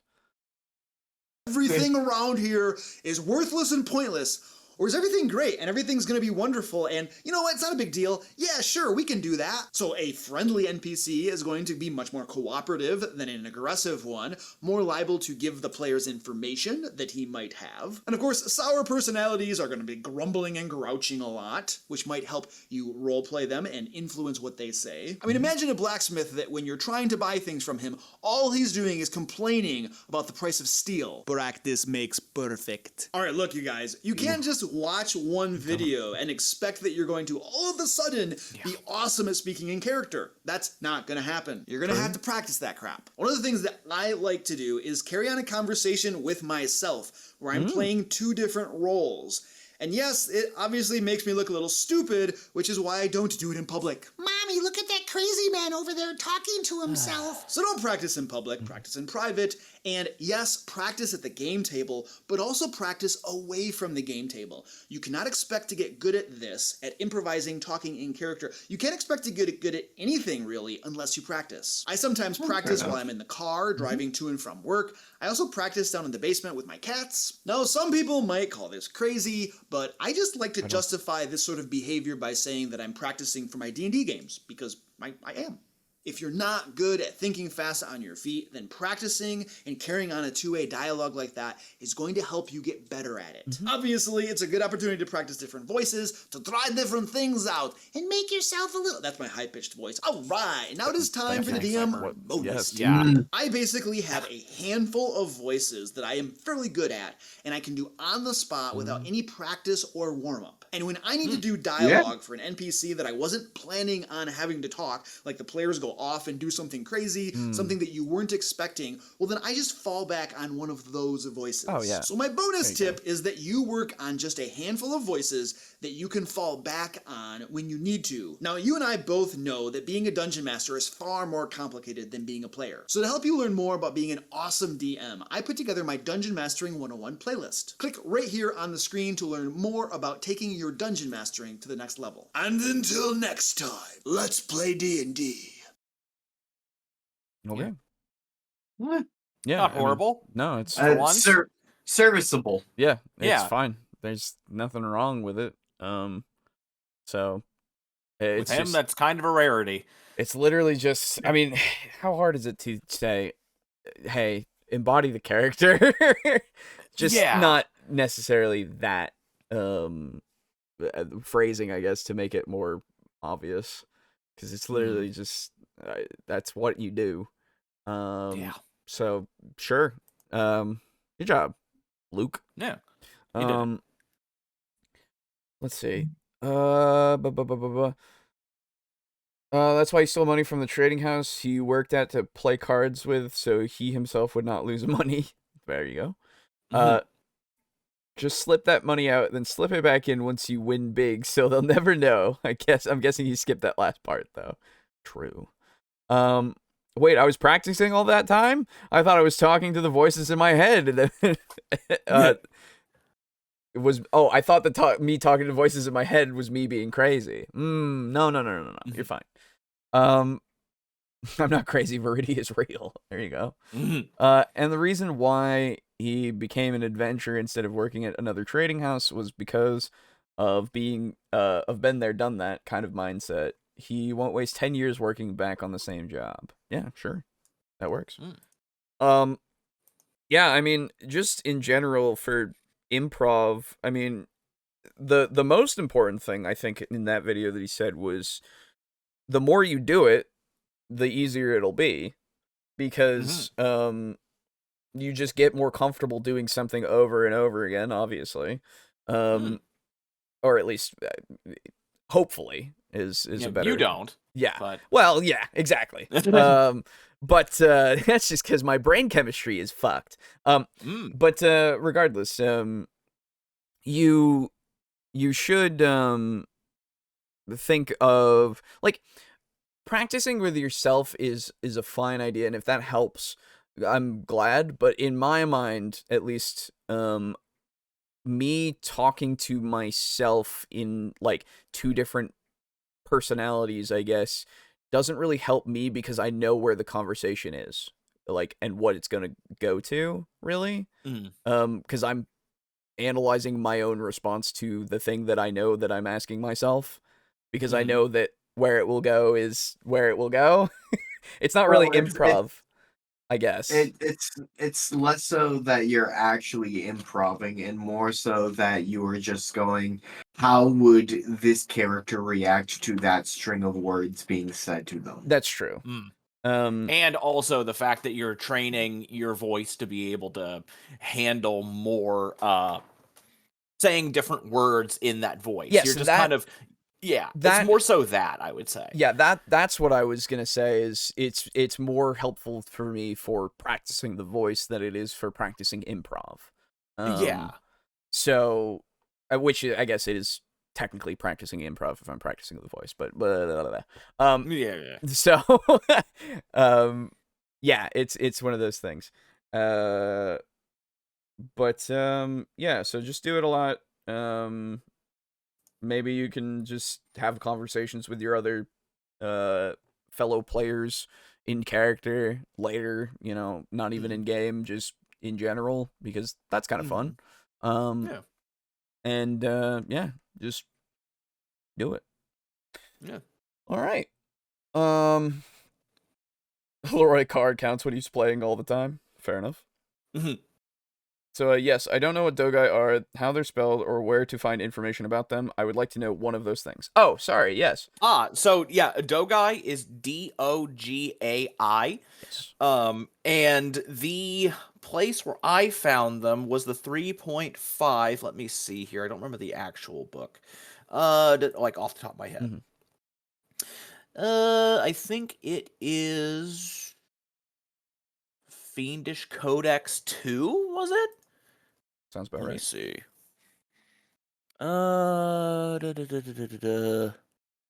Spells, devils.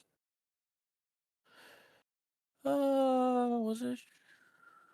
Maybe it wasn't in this one. There's an Upper Rebos. Regardless, you can probably find it when you search. Dogai. Just look up 3.5 Dogai. Yes. Dogai. There you go. Yeah, so we did it. Wait. Short one, actually, this time around.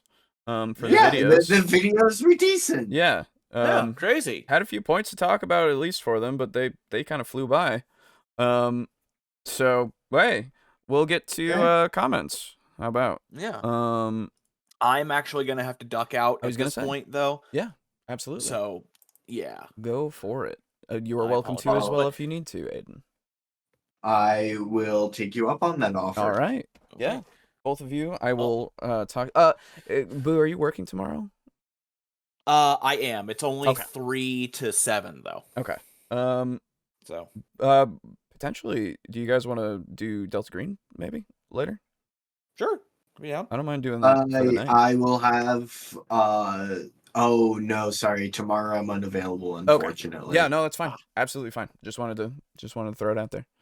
Yep. Well, if you are still free after 7, we could do a game. We can do some stuff. Yeah. Yeah. All right. Well, then I will talk to you both. All right. Have a good night. Have a good one, guys. Yep. Bye. Bye. Another one in the books, lads. And no Space Marines in sight. Yes. True. Never again until we get to like Custodes. True. All right. And I will wish you lads a good one. Bye. Bye-bye. All right. Assassin Devil comes up. Thanks. Yes, technically it is an Assassin Devil if you go by the nomenclature of the populace. Okay. All right. So, comments. Let's get to comments. There they are. So we have quite a few to go through.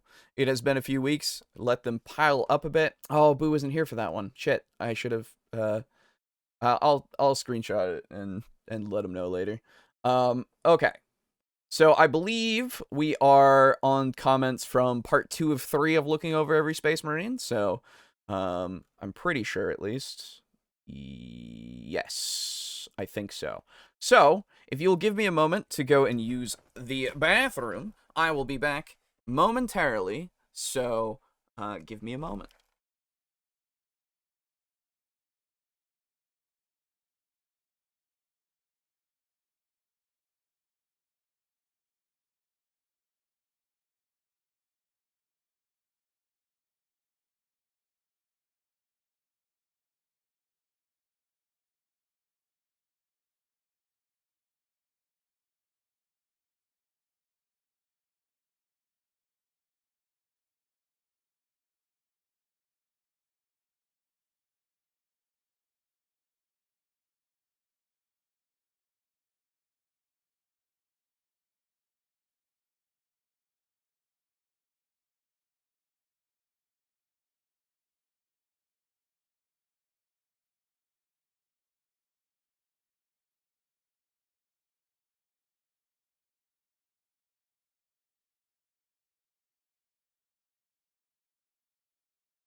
I realized that I said momentarily and a moment and moment and now I'm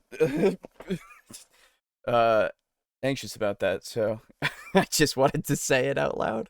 All right. So, Timothy, from part 2 of 3 of looking over every Space Marine model. You get some water in me? Hello, bros. Hello. New lore time. The Log of Alabaster, entry 9. I was sitting in a plush armchair in front of a roaring fireplace at the house of my great-great-grandfather Targasus, since all the inns are booked full for the tournament tomorrow. I signed Star Ruby up for it, hoping he doesn't get too hurt in the process. Looking around the house, there was a cozy feeling to it.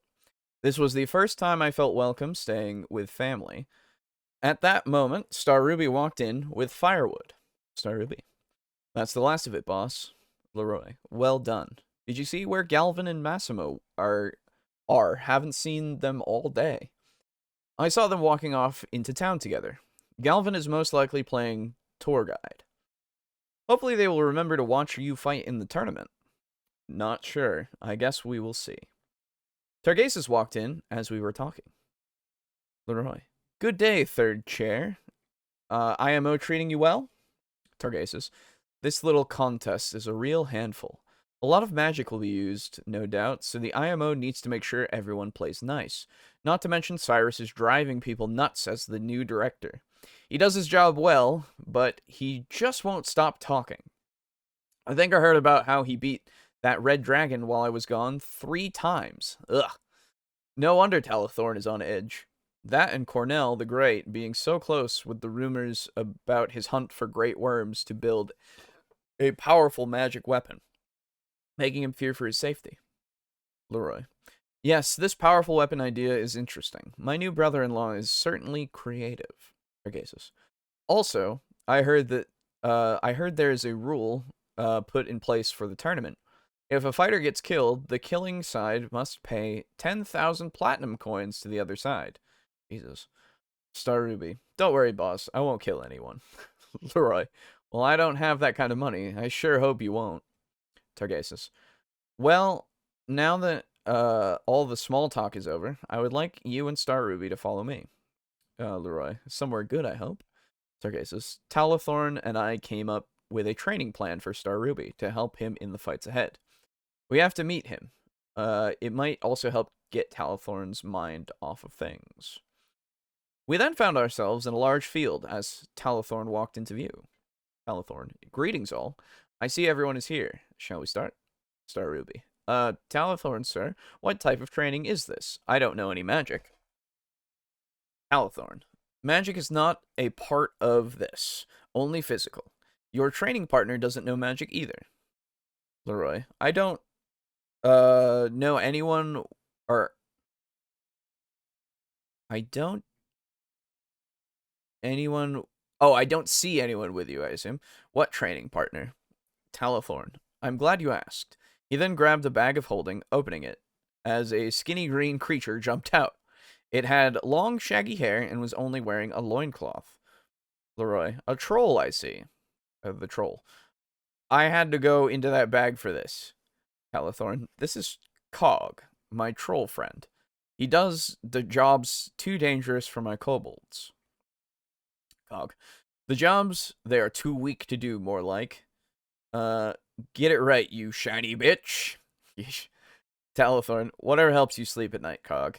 He really is quite helpful. I found him getting into trouble on the streets of Moorworth after he got kicked out of his clan. Trolls can take pretty much anything, so don't be afraid to go full power. Leroy, well, let's see how this goes. Star Ruby, I got this, boss. Cog, hey, Ogre, do you use that mask because you're as ugly as Boar's ass? Do something, I dare you. Ha. Star Ruby then punched Cog right in the nose, breaking it with a splatter of blood falling to the ground. But Cog started to heal at once, with the blood being the only proof anything happened. Cog, I thought ogres could punch harder than that. Why not bottle up that blood and make some money for your trouble? Star Ruby then used some sort of slam attack, bringing Cog to the dirt, and he stepped on the troll's belly, then grabbing the arm, twisting it. When Star Ruby let go, Cog's bones snapped back into place in no time. Cog popped back up, ready for more. Cog, my turn. The troll deadlifted Star Ruby over his head, tossing him 10 feet into the trunk of a tree, with a hard smack. Talathorn, easy, Cog. He still needs to fight tomorrow. Cog, he's fine. No ogre would go down to that little attack. Just then, Star Ruby got to one knee, throwing his knife, which embedded itself deep in Cog's forehead. The tip of the knife was showing out the back of the head. The troll staggered back, but he was still standing. He had a big smile on his face. Cog, aha, now we are getting somewhere. As he pulled the knife out, the hole in his head slowly closed up. Cog, the pain on that one was nice. Here, let me clean it for you. Licking the blood off the blade. I could hear Talathorn saying something under his breath. That troll needs more, claiming potion? I don't know. By this point, Star Ruby was back on his feet, 2 feet once more. The fight went on for 1 hour until Talathorn ended it. Leroy, are you okay, Star Ruby? Star Ruby, yes, I'm good, boss. I haven't had a workout like that in a long time. Targasus, the body of a troll never fails to amaze me. Best of luck tomorrow. Star Ruby, thank you, sir. Talathorn put Cog back in the bag after using a sleep spell on him. Targasus, well, why don't we head back to my house? I have some aged apple ale that can take off the edge off the soreness. Want to join us, Talathorn? Talathorn, not today. I have things to do. Plus, I need to get Cog back to my lair and get him fed. I will see you all for round 1. Well, that's all I got. Have a nice day. Thank you. They don't look like what you thought. Oh, the doe guy? Yeah. Yay, story time. I hope my training fight sounds as cool read out as it did in my head. Oh, a calming potion. Oh, thank you. Okay, that makes more sense. Anyway. So thank you for that. It was neat. Yamello on that same part says, I was watching a random Pokemon Ruby video from Prince Boo 21 and now I'm here. Lamau. There you go. Thanks for coming by. Then we have from a good old Shin now, back when it was Chara. There you go. Just Chara Armok. Or is that still... It's just... I don't know. I don't change my name on YouTube, so I don't know how things work. Anyway. Lore still isn't ready because I was feeling angsty about something I saw on DeviantArt and couldn't focus. Don't have much for filler either. I'm really grasping at straws to keep the prophecy I arbitrarily imposed from happening. I suppose I could just call it off completely, but that feels like it would take some effort, and it doesn't seem like it's really my problem. Here's one more week for humanity, I guess. Thank you for that. I'm glad that you did it, because otherwise we wouldn't be here, would we? Anyway, Timothy on last episode, that part 3 of 3. Hello, bros. Hello. This was a wonderful set of shows. It was cool to see all the different models for me. Or for me, the most consistent stuff the Emperor ever made was the Dreadnoughts. I like pretty much all of them. Also, there was a cool bike here and there, and too many damn boxes. True. Still working on lore. I will try to make the first few battles of my tournament arc. My last entry was a warm-up for what comes next. Wish me luck. Have a nice day. P.S. Orcs are better than Space Marines. Smiley. Yes. The Pokemon Ruby Let's Play brings back memories. There you go. And then we have good old Shin on the on that episode as well. Forces of Nature ratings. Congratulations on completing this monumental task of rating every Space Marine. As thanks for the total of 2 days, 20 hours, 19 minutes, and 15 seconds that have been irreversibly expended from my limited time on this world, I will now give you my personal rating of every unit type in Viridi's army, the Forces of Nature. I'll just put their names here, and anyone who wants to see them can find them all on Divinipedia. Note that I'm rating the units overall, not just on their appearance. There, fair enough. The joke was originally going to be that I would rate everything S tier, but since this turned into a bigger project than I expected, I decided to be a bit more critical. I may have taken a few creative liberties on the Kid Icarus lore here, but I think you'll be able to tell the differences between my bullshit and anything Nintendo would write. Since this came out shockingly long, I'll split it into 3 sections: Commanders, Special Units, and Basic Troops. Basic Troops will still require 2 posts to fit in. This seemed like a good idea at the beginning of the week, but now it's the thing that I have written, so up it will go, even though I know someone's going to come along and see it. Commanders. Oh boy. Commanders. Viridi, Goddess of Nature. Shinzen o Nature, or Nature. Nature Monarch Nature. Really? Nature? Okay. The greatest being ever conceived in this or any possible universe. Represents the entire concept of nature overall, rather than any specific Greek goddess. In other words, Mother Nature straight up, in all her terrifying glory. Mother of all, the nature who points out the folly of men. Viridi, king of destruction. Devoted to protecting the natural order from all threats by any means necessary. Sigma ecological conservative set. I assume conservative mindset. Thinks of her troops as her children, which they might in fact actually be, and destroys the triggered betas, Pitt and Palatina, with facts and logic, but still uses them to overthrow the cringe murder clown Hades. Created the perfect world to make the human species grow up strong and based, and is understandably upset at their series of cringe decisions, beginning with the abuse of the agricultural exploit, and becoming progressively worse from there. After humanity commits the ultimate cringe and begins a massive war over rumors of a mythical item known as the Wish Seed, Viridi's disappointment with mankind kicks into full gear, driving her to smoke a massive amount of PCP to deal with that. Okay. As a result, she allows her invasive-based thoughts to take over and resolves to end the problems caused by humans permanently. Unfortunately, Palatina decides she can't tell the spirit of Earth herself how to manage her own domain, preventing Viridi from carrying out her decision. She decides she can tell. Okay. Viridi will hopefully be able to put a stop to the humans' bullshit somehow before they cause any of her unwanted neighbors, such as the disgusting Coomer Slanesh or the incel nerds Zinch and Nurgle, to show up at the door and trash the place.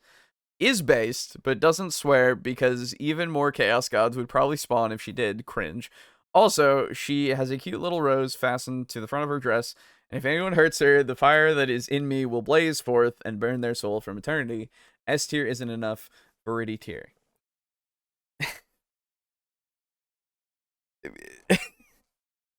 It feels like I'm on Urban Dictionary. Anyway. Lightning Fast Phosphora. Cool lightning powers, kills the junior cringe murder clown Thanatos in one-on-one battle, and is strong enough to fight Pit immediately afterwards. This was the only way the sorry beta male Pit could have defeated her, so he's obviously lucky that he never fought Viridi directly. Even though Phosphora sucks up to management a lot, one does not become less Sigma for showing the proper respect to Viridi. This in fact only makes her more based and Viridi pilled. So if Lightning is under Viridi's domain, where is Zeus? Gone, reduced to atoms, S tier. Arlon the Serene commands the full armed and operational battle station known as the Lunar Sanctum, and also serves as its power source. Could perhaps be best described as a robot combat butler wizard. One might argue that this seems out of place among the forces of nature. To that I say, there is nothing more natural than a space fortress with a giant laser disguised as a second moon, powered by a magic robot. Light is natural, so lasers are natural. Metal is natural. Electricity is natural. It's fine. A tier.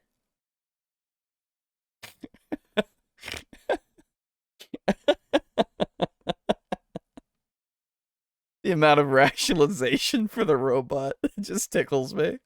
I love it. Cragalanche the Mighty. He's a rock, a big rock. He never speaks due to being a rock, so it's hard to judge his personality. However, Viridi offers to speak for him at one point, calling out the words, Cragalanche crush. When Viridi said those words for Cragalanche, it was a beautiful moment which truly moved my soul, and my experience of this thing called emotion left me terrified and angry. Rock tier.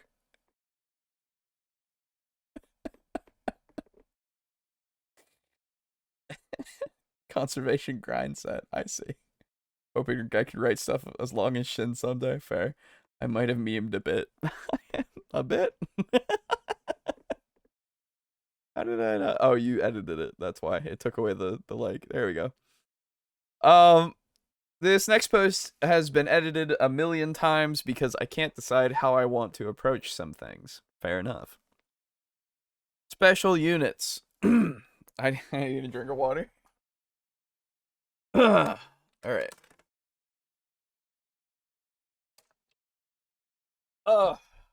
Dark Pit. Unaffiliated.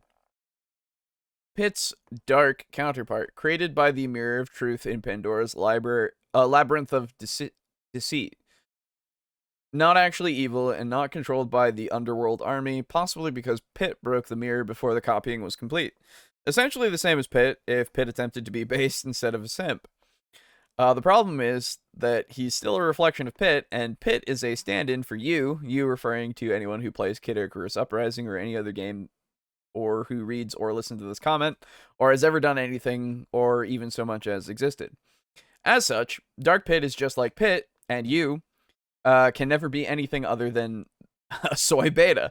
Although I won't add NPC to this because Pit is the main character. Worse than this, Dark Pit is not actually loyal to Viridi, but only works with her sometimes when their interests align, being unable to fully commit due to his lack of testosterone.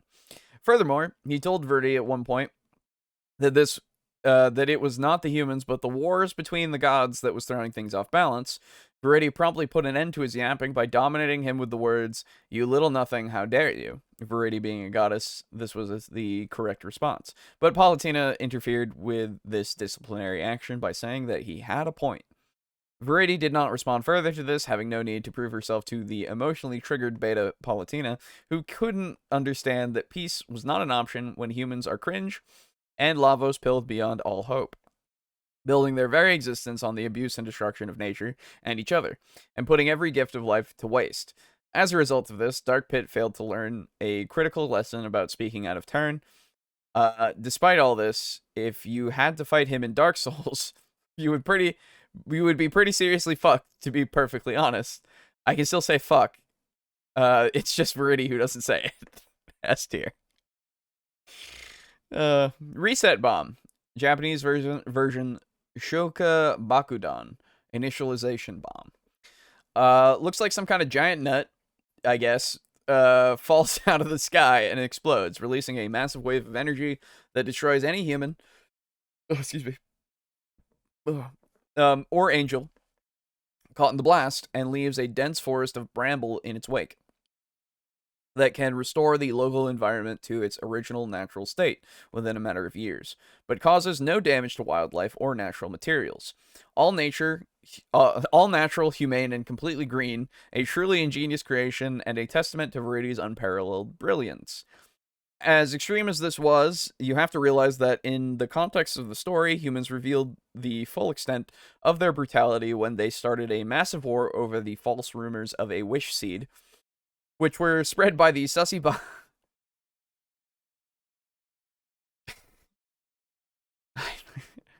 You're making me read this. Which were spread by the sussy baka Hades in order to cause widespread death and destruction. If they can fall to that level of depravity so easily, one must ask how they could be trusted to coexist with nature. A goddess must do her job and protect her domain, and of all the gods, Viridi would be well acquainted with the need of a mother to protect her offspring. From her perspective, allowing such a huge threat to continue existing is just irresponsible. Pitt and Politana both even acknowledge that Viridi has a point, but saying that wiping out humanity isn't the answer, unfortunately, you never see Politana or any other god actually offer to help Viridi with the problems she sees humans causing. Whitewashed and tomb build. Jesus Christ. Honestly, the only reason the other gods ever seem to come up with to keep humans around just boils down to the ego boost of having someone worship them, which is something Viridi doesn't appear to care about at all, which we see when she asks if the only point of faith and devotion is buttering up the gods to get greedy wishes granted. Nobody ever really gives her a satisfying answer to that, and Politana just saying that's one way of putting it. With Politana just saying that. And that's why the Minecrafting of humanity just makes sense. Thank you for coming to my TED Talk, S tier. Oh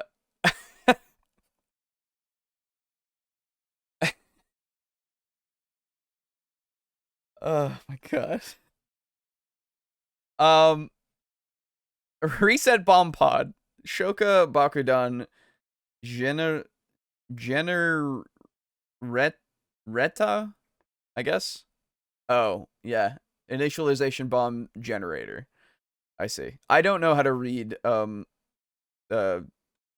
don't know how to read. We'll just keep it at that. The core of Viridi's Reset Bomb Depot. Shoka Bakudan Yosai. Initialization Bomb Fortress. This is where the magic happens. Reset bombs grow here organically until they are fully ripe, at which point they fall off the vine and organically unleash mass destruction upon the mortals below. The depot itself, a massive fortress of plant material flying high in the sky, presumably moving from one location to another in order to drop its bombs on their target. S tier. Forces of Nature Guard. Shizen Gun Gaido High. I think. Natural Forces Guard Soldier. Bipedal nature bots that guard the Reset Bomb Pod. Divinopedia states their height at 8'9" tall or 266 centimeters. While they look like they're wearing a helmet, their true eye is in the middle of their stomach and completely unprotected. Also, when a guard is defeated, it falls into the chasm below the Reset Bomb Pod and explodes, blowing the protective armor off of the pod and making it temporarily vulnerable. If these guards had not been present, Pitt would have had no way to actually destroy the pod. This L must have been the result of Verity being stoned out of her mind when she set up this particular boss arena. B tier. Oh, there's a 1 of 2 and 2 of 2 for troops. God damn it.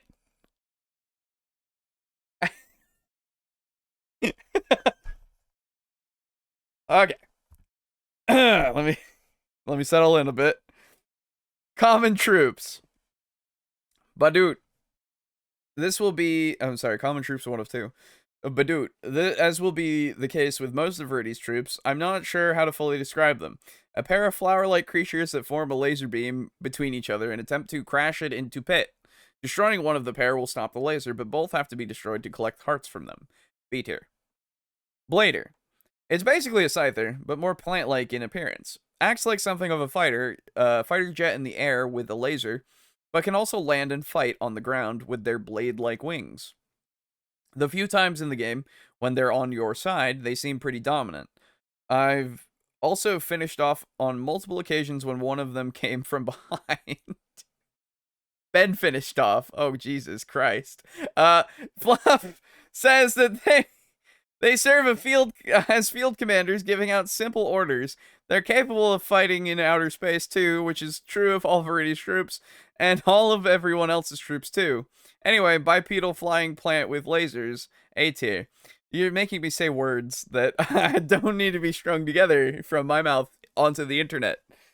Oh my god. Anyway, Boom Stomper.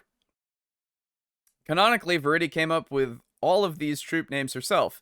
It's a tall rock with runes painted on it, a plant sprout on top, and a pair of roots that serve as legs. Quite large, actually, and attacks by falling down and generating shockwave from the impact, or just falling on you directly. Moderately tough to destroy, rock tier. Bumpity Bomb. The Chad Bumpity Bomb versus the Virgin Bob-Bomb. The Bumpity Bomb has wheels and has wheels that allow it to move fast and stay in your face, so you have to deal with it, while a thick stone mask provides it with frontal protection, whereas the common Bob-Bomb merely walks at you on a pair of slow-ass feet, in a manner of which whose ancestors might have mingled with peasants. Verity, the goddess of nature, has decreed this enemy's name to be the cutest thing ever, making this an objective fact. A tier. Caca. I don't know how to describe this thing. It's like a tube worm and some pincers coming out of the top of something that looks like a furry green coconut, with some ambulatory roots at the bottom. Long story short, I'm pretty sure Verity was 6 miles high when she made these. Its only attack is a screech that inflicts confusion but no damage, relegating it to a support role in combat. B tier. Captain Flare. You need to see this. A cyclopean superhero son that shoots meteors from another universe in its cape. Your argument is invalid. S tier. Clobbler. When inactive, looks like a small testosterone deficient apple boy. What does that mean? However, this appearance is merely a trap specifically designed for Sigma males, who will be driven by instinct upon sensing weakness to attack this creature, provoking its rage. When enraged, the Clobbler receives an immediate infusion of steroids, transforming into a massive chad of pulsating mutant muscle, capable of destroying even the most giga of mortal chads, not with facts and logic, but with brute force, in keeping with the old ways. This is a perfect machine for condemning humanity by eliminating only the most useful of human job creators, while leaving the cowardly socialists alive to reproduce and degrade the gene pool. Unfortunately, despite Pitt being the soy leftist, the welfare checks he receives in the form of Palutina's divine power channeled through his weapons are enough to overcome these obstacles for him. A tier. Oh my god. Oh my god. Dibbledop. The idle description says that this troop looks like a pitcher plant, which I won't argue with. It attacks by filling its body with water, which it then launches at Pitt in the form of a water bomb that explodes and drenches him. This causes injury. A tier. What? Flag? Flage? Flage. We're going with Flage. I thought it was a ghost at first, but it's really just a body made of slime with the ability to imperfectly cloak itself. Attacks by slashing with a pair of blade appendages. B tier. Hugworm. Its Japanese name is the transliteration of cornworm. Exactly what both names sound like. A worm made of a corn stalk that attacks by wrapping around and constricting you. Uses its rotating corncob beak to burrow through the ground when it needs to move, and has some smaller corn cobs growing along the length of its body. If it grabs you, it can inflict a good deal of damage before releasing you.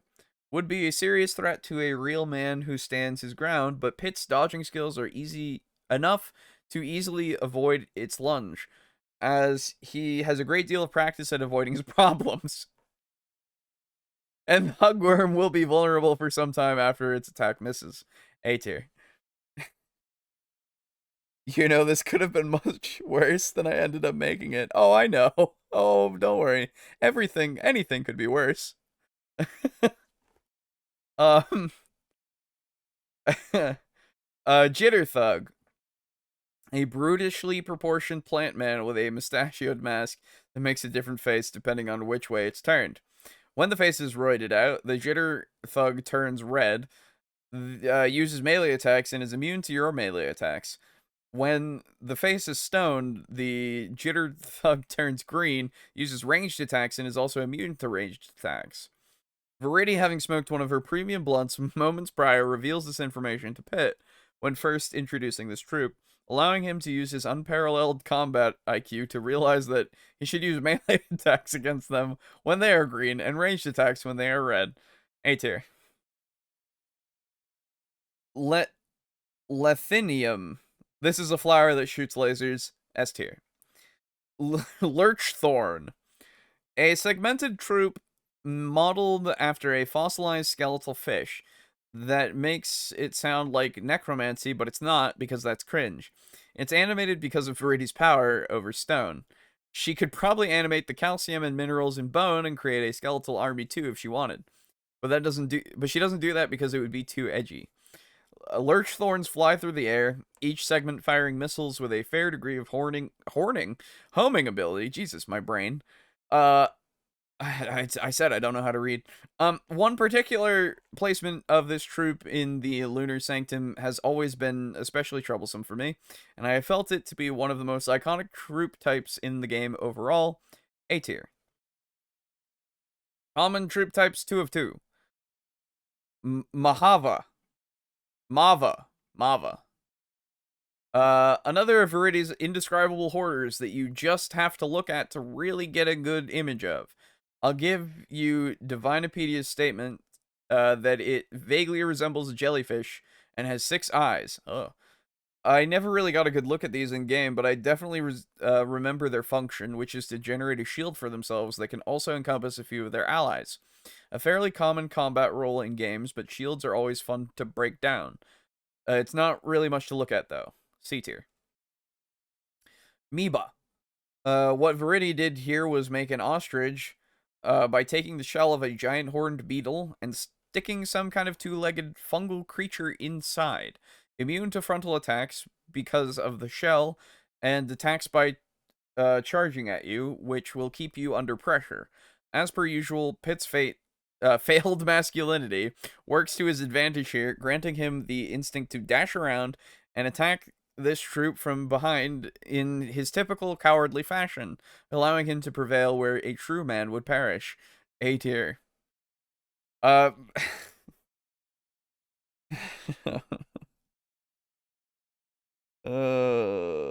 rhetoric.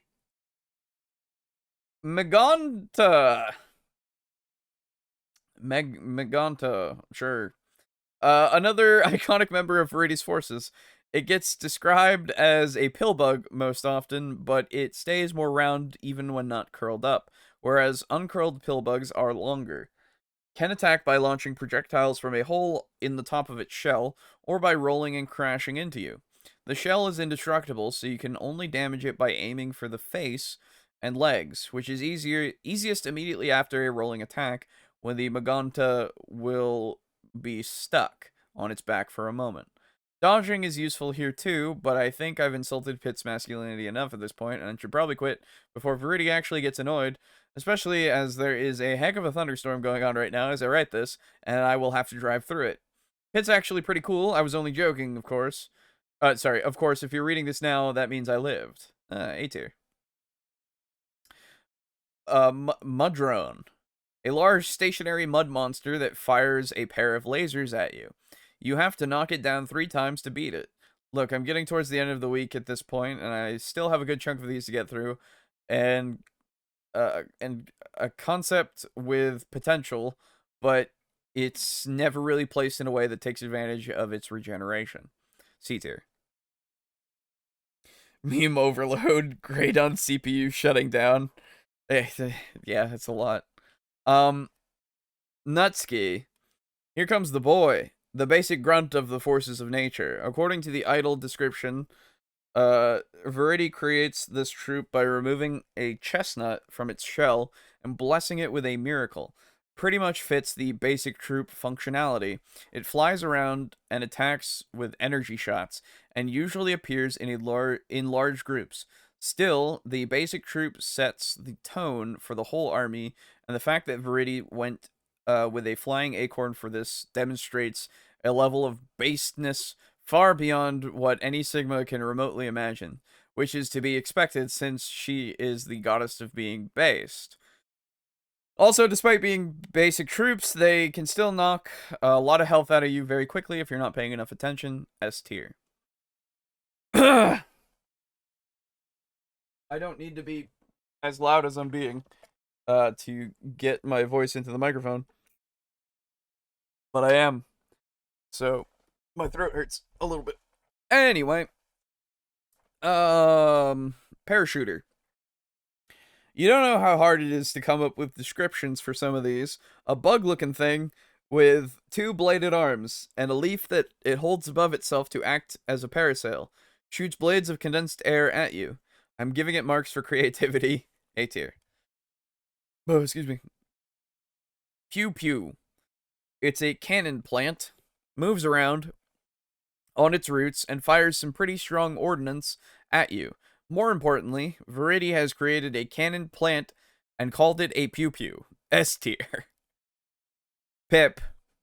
One more thing that I can't describe. I mean, there's a description on Divinopedia, but I don't want to just copy that straight up. So it's a pink orb with a core visible in the center, with a leaf sticking out, sticking up out of the top. It duplicates when damaged heavily and attacks by ramming into you. The design is very inhuman. A tier.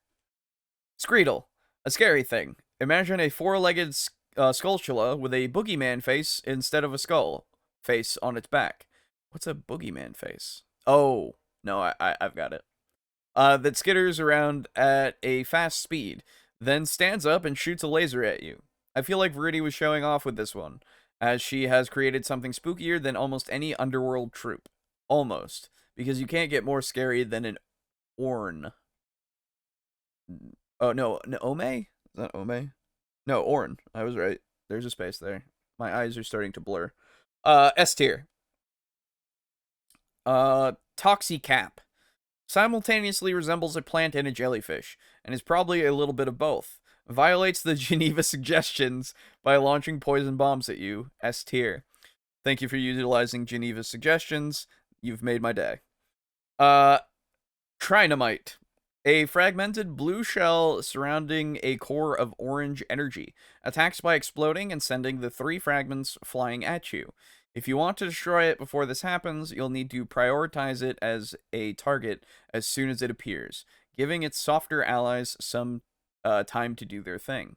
A tier. Urgle. A one-eyed tree monster that will charge and throw you into the air. Mechanically, the resulting damage comes from the attack itself, not the fall, as fall damage doesn't exist in the game. Also, if you're a vehicle, the same attack will still damage it, even though it won't flip it over. Basically, the whole reason it uses this flipping attack instead of just bashing you or whatever is because that's what it likes to do, which is based.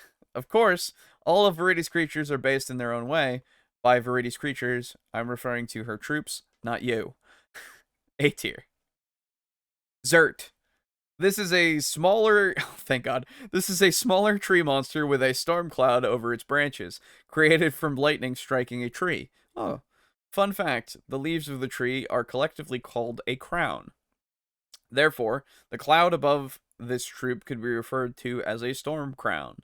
When engaged in battle, the Zert's top splits open to expose a wooden staff with a crystal inside. It's in air battles, it will shoot a bar of lightning at you. On the ground, it releases a field of electricity that damages and inflicts paralysis on you. S tier. That's all of them. I thought this was a quick thing I could do to buy myself another week to write some lore, but I ended up spending the whole week on it. Thank you, Shin. Thank you. When I hear Boogeyman, I think of the wrestler with the red face paint that hit himself in the head with a clock. That is a reference that I do not know, actually. So, there you go. Okay. Well, that was that. Thank you. Just 2 more comments. One being from Xander396, who says you need a mod list to make Fallout 4 VR amazing.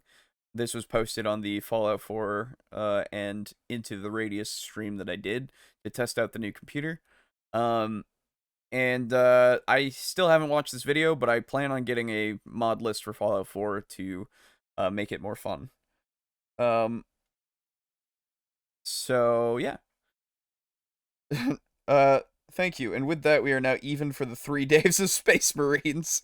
It's not my fault that Games Workshop put out fucking 645 fucking models. No, yeah, that's fair. Anyway, Rico on last week's episode as well. I'm not going to create my own full tier list because holy hell, there's even more Space Marines than I thought, so I will just give my summary below. I have no particular nostalgia for old hammers, so most of the older sculpts don't hold up too well to me. That's fair. Primaris infantry looks fantastic with the more sensible scaling, though I do wish they'd mix in the older helmet styles a bit more. Me too.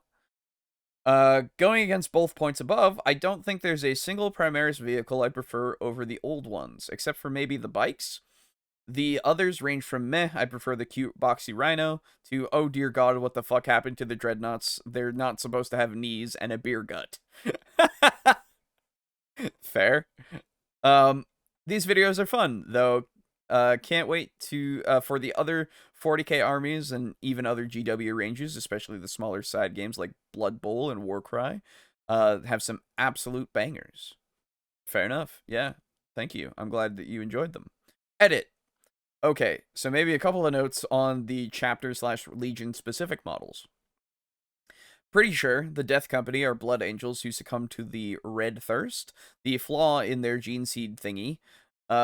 It basically makes them even more likely to kill their allies than is already the case with regular Space Marines.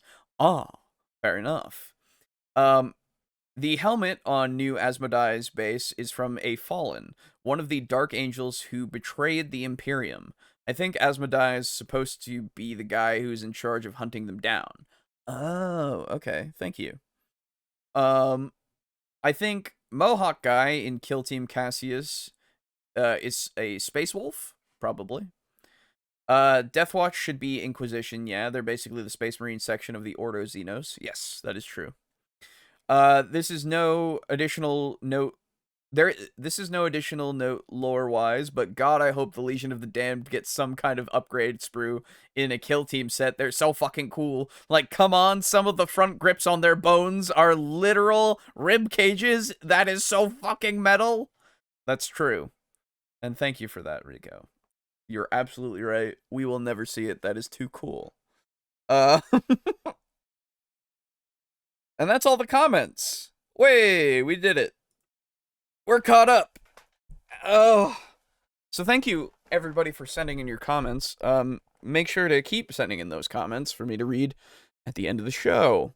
Sometimes at the beginning if we've not caught up for a while. But yeah. I appreciate it. I hope you all enjoyed the show tonight.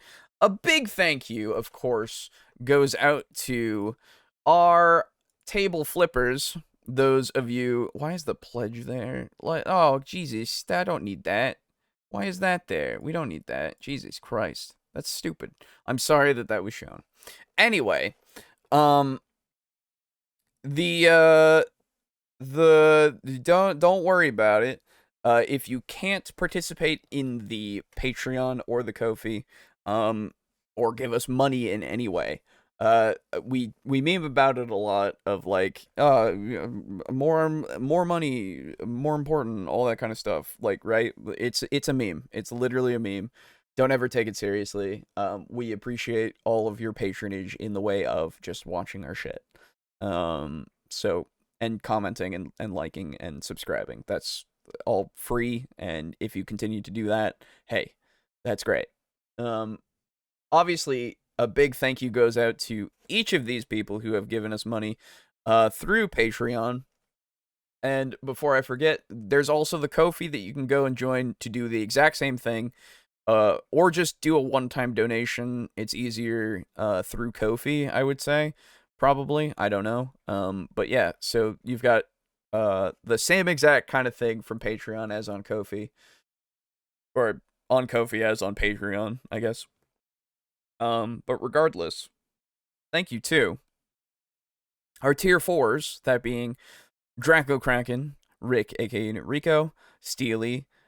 Thank you so much to all of you for continuing to support with your insane money that you keep doing every goddamn year and month and day. It's insane. It always is. A thank you to Crimson Rose Armok, aka Shin in the chat. Thank you for those $5 that you keep giving us. I hope we're worth it. Every time that I see these pledges, I hope that, I mean, I hope not to disappoint. And thank you. And just, and a thank you, of course, goes out to our tier 1 contributors. As little as $1 a month, if you want to support us through Patreon/Ko-fi, you can. Every cent does help. And you're gonna get a lot more thanks for it in this coming series.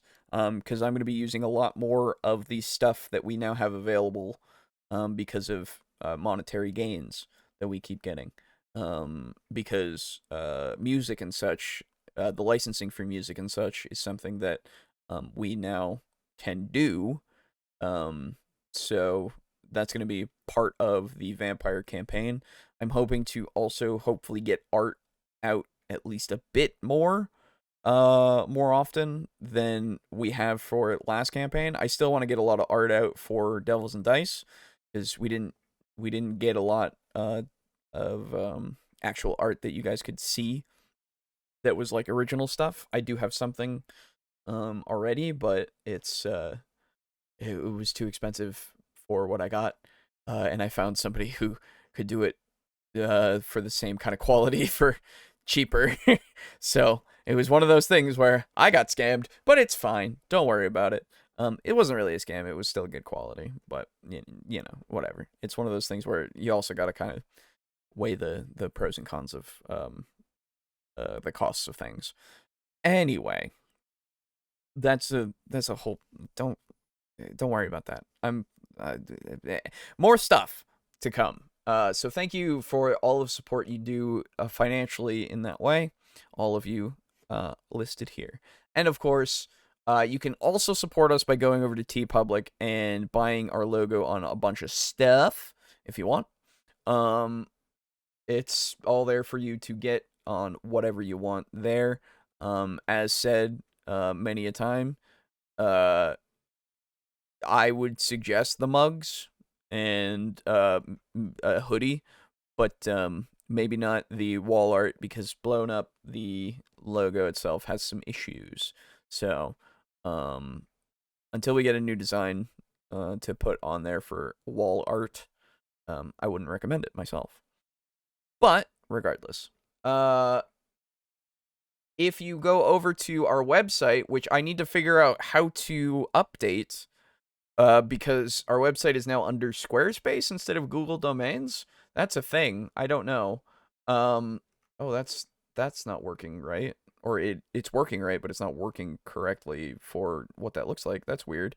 If you go over to the Support Us page, you can find the links to all the stuff that I've been talking about, as well as we'll talk about in a bit, as well as our custom dice that you can get through there. Still haven't made that fucking business account, but I will once I get over the anxiety of putting my information into a bank account thing that is attached to the show. I don't know why I'm nervous about it. I'm nervous about having my own bank account information and such because I'm just a nervous guy. So that's a thing. And what the fuck is going on here? Hang on. Why is this? Oh, I forgot to close that tab. Okay. And also, as you can see in the bottom left, it's been there the whole time. We are partnered with Humble. They have a new logo thing, so I put it on the screen to just be there the whole time. If you go over there using the link in our description, you can support us as well as Tabletop Alliance. Link in the description about their charity work and the things they do. And you can, whatever you choose as bundles, or as the choice, or through the store itself. This is a new website. Why does it look like this? I want to see bundles, please. Anything you buy will support us and them, the Tabletop Alliance charity, and you can do the sliders and stuff still. And right now, we have the Fallout RPG in 3D miniatures by Modifius. Is 13 days as of this stream, but as of recording, it'll probably be 11. The Fallout RPG, I hear good things about. So, hey, I'm probably going to get this myself, since I do have a 3D printer, and I haven't used it in forever, but it would be cool to get a bunch of stuff. As well as the actual Fallout books, which is fucking sick. I know Unit Rico talks about it all the time. Not all the time, but, often enough that it's like, yo, nice. So, yeah, go check that out. There's also, let's see, the Cyberpunk and Witcher through Dark Horse, comics, as well as classic Pathfinder stuff from Kobold Press. So, a mega bundle for 25 stuff for 69 items for Kobold Press stuff for Pathfinder 1 specifically, I assume. Very cool. So go check out those things. Those are the things that I would recommend at the moment. Oh, Battletech fiction. Oh, there you go. Battletech stories if you're into that. Yeah. So link in the description. Whatever you buy through the store, whatever it is, helps. Anyway, now that all the shilling and stuff is done, I want to, of course, thank you all again for coming to the show. And watching the VOD when that comes up, and leaving your comments and stuff. Super appreciate it as always. This episode was a lot shorter than I was imagining it would turn out to be because of the videos, but I hope that's not too much of an issue. We'll of course do longer shows when the videos make us stay here for goddamn ever, but it seems like at least these days we've been getting shorter ones, which has been interesting as a change of pace. Plus, energy levels, because we're all getting older. So yeah, I hope that that we continue to entertain, because that's really it's both an analysis kind of thing as well as entertainment. So I hope that is still going through and you guys are having a good time. Yeah, I don't know. It's just, I don't know. I'm just super appreciative of the community the community that we have fostered here. It's been real nice to have this constant. That's been a pretty positive thing. So not to get all fucking feelingsy, but I really appreciate all of you that have stuck around and continue to check out and enjoy the show. So, and I hope that the next campaign that we do that you guys really enjoy, and all the gaming streams and stuff too. So, thank you once again, and we'll see you next week for more. Goodbye.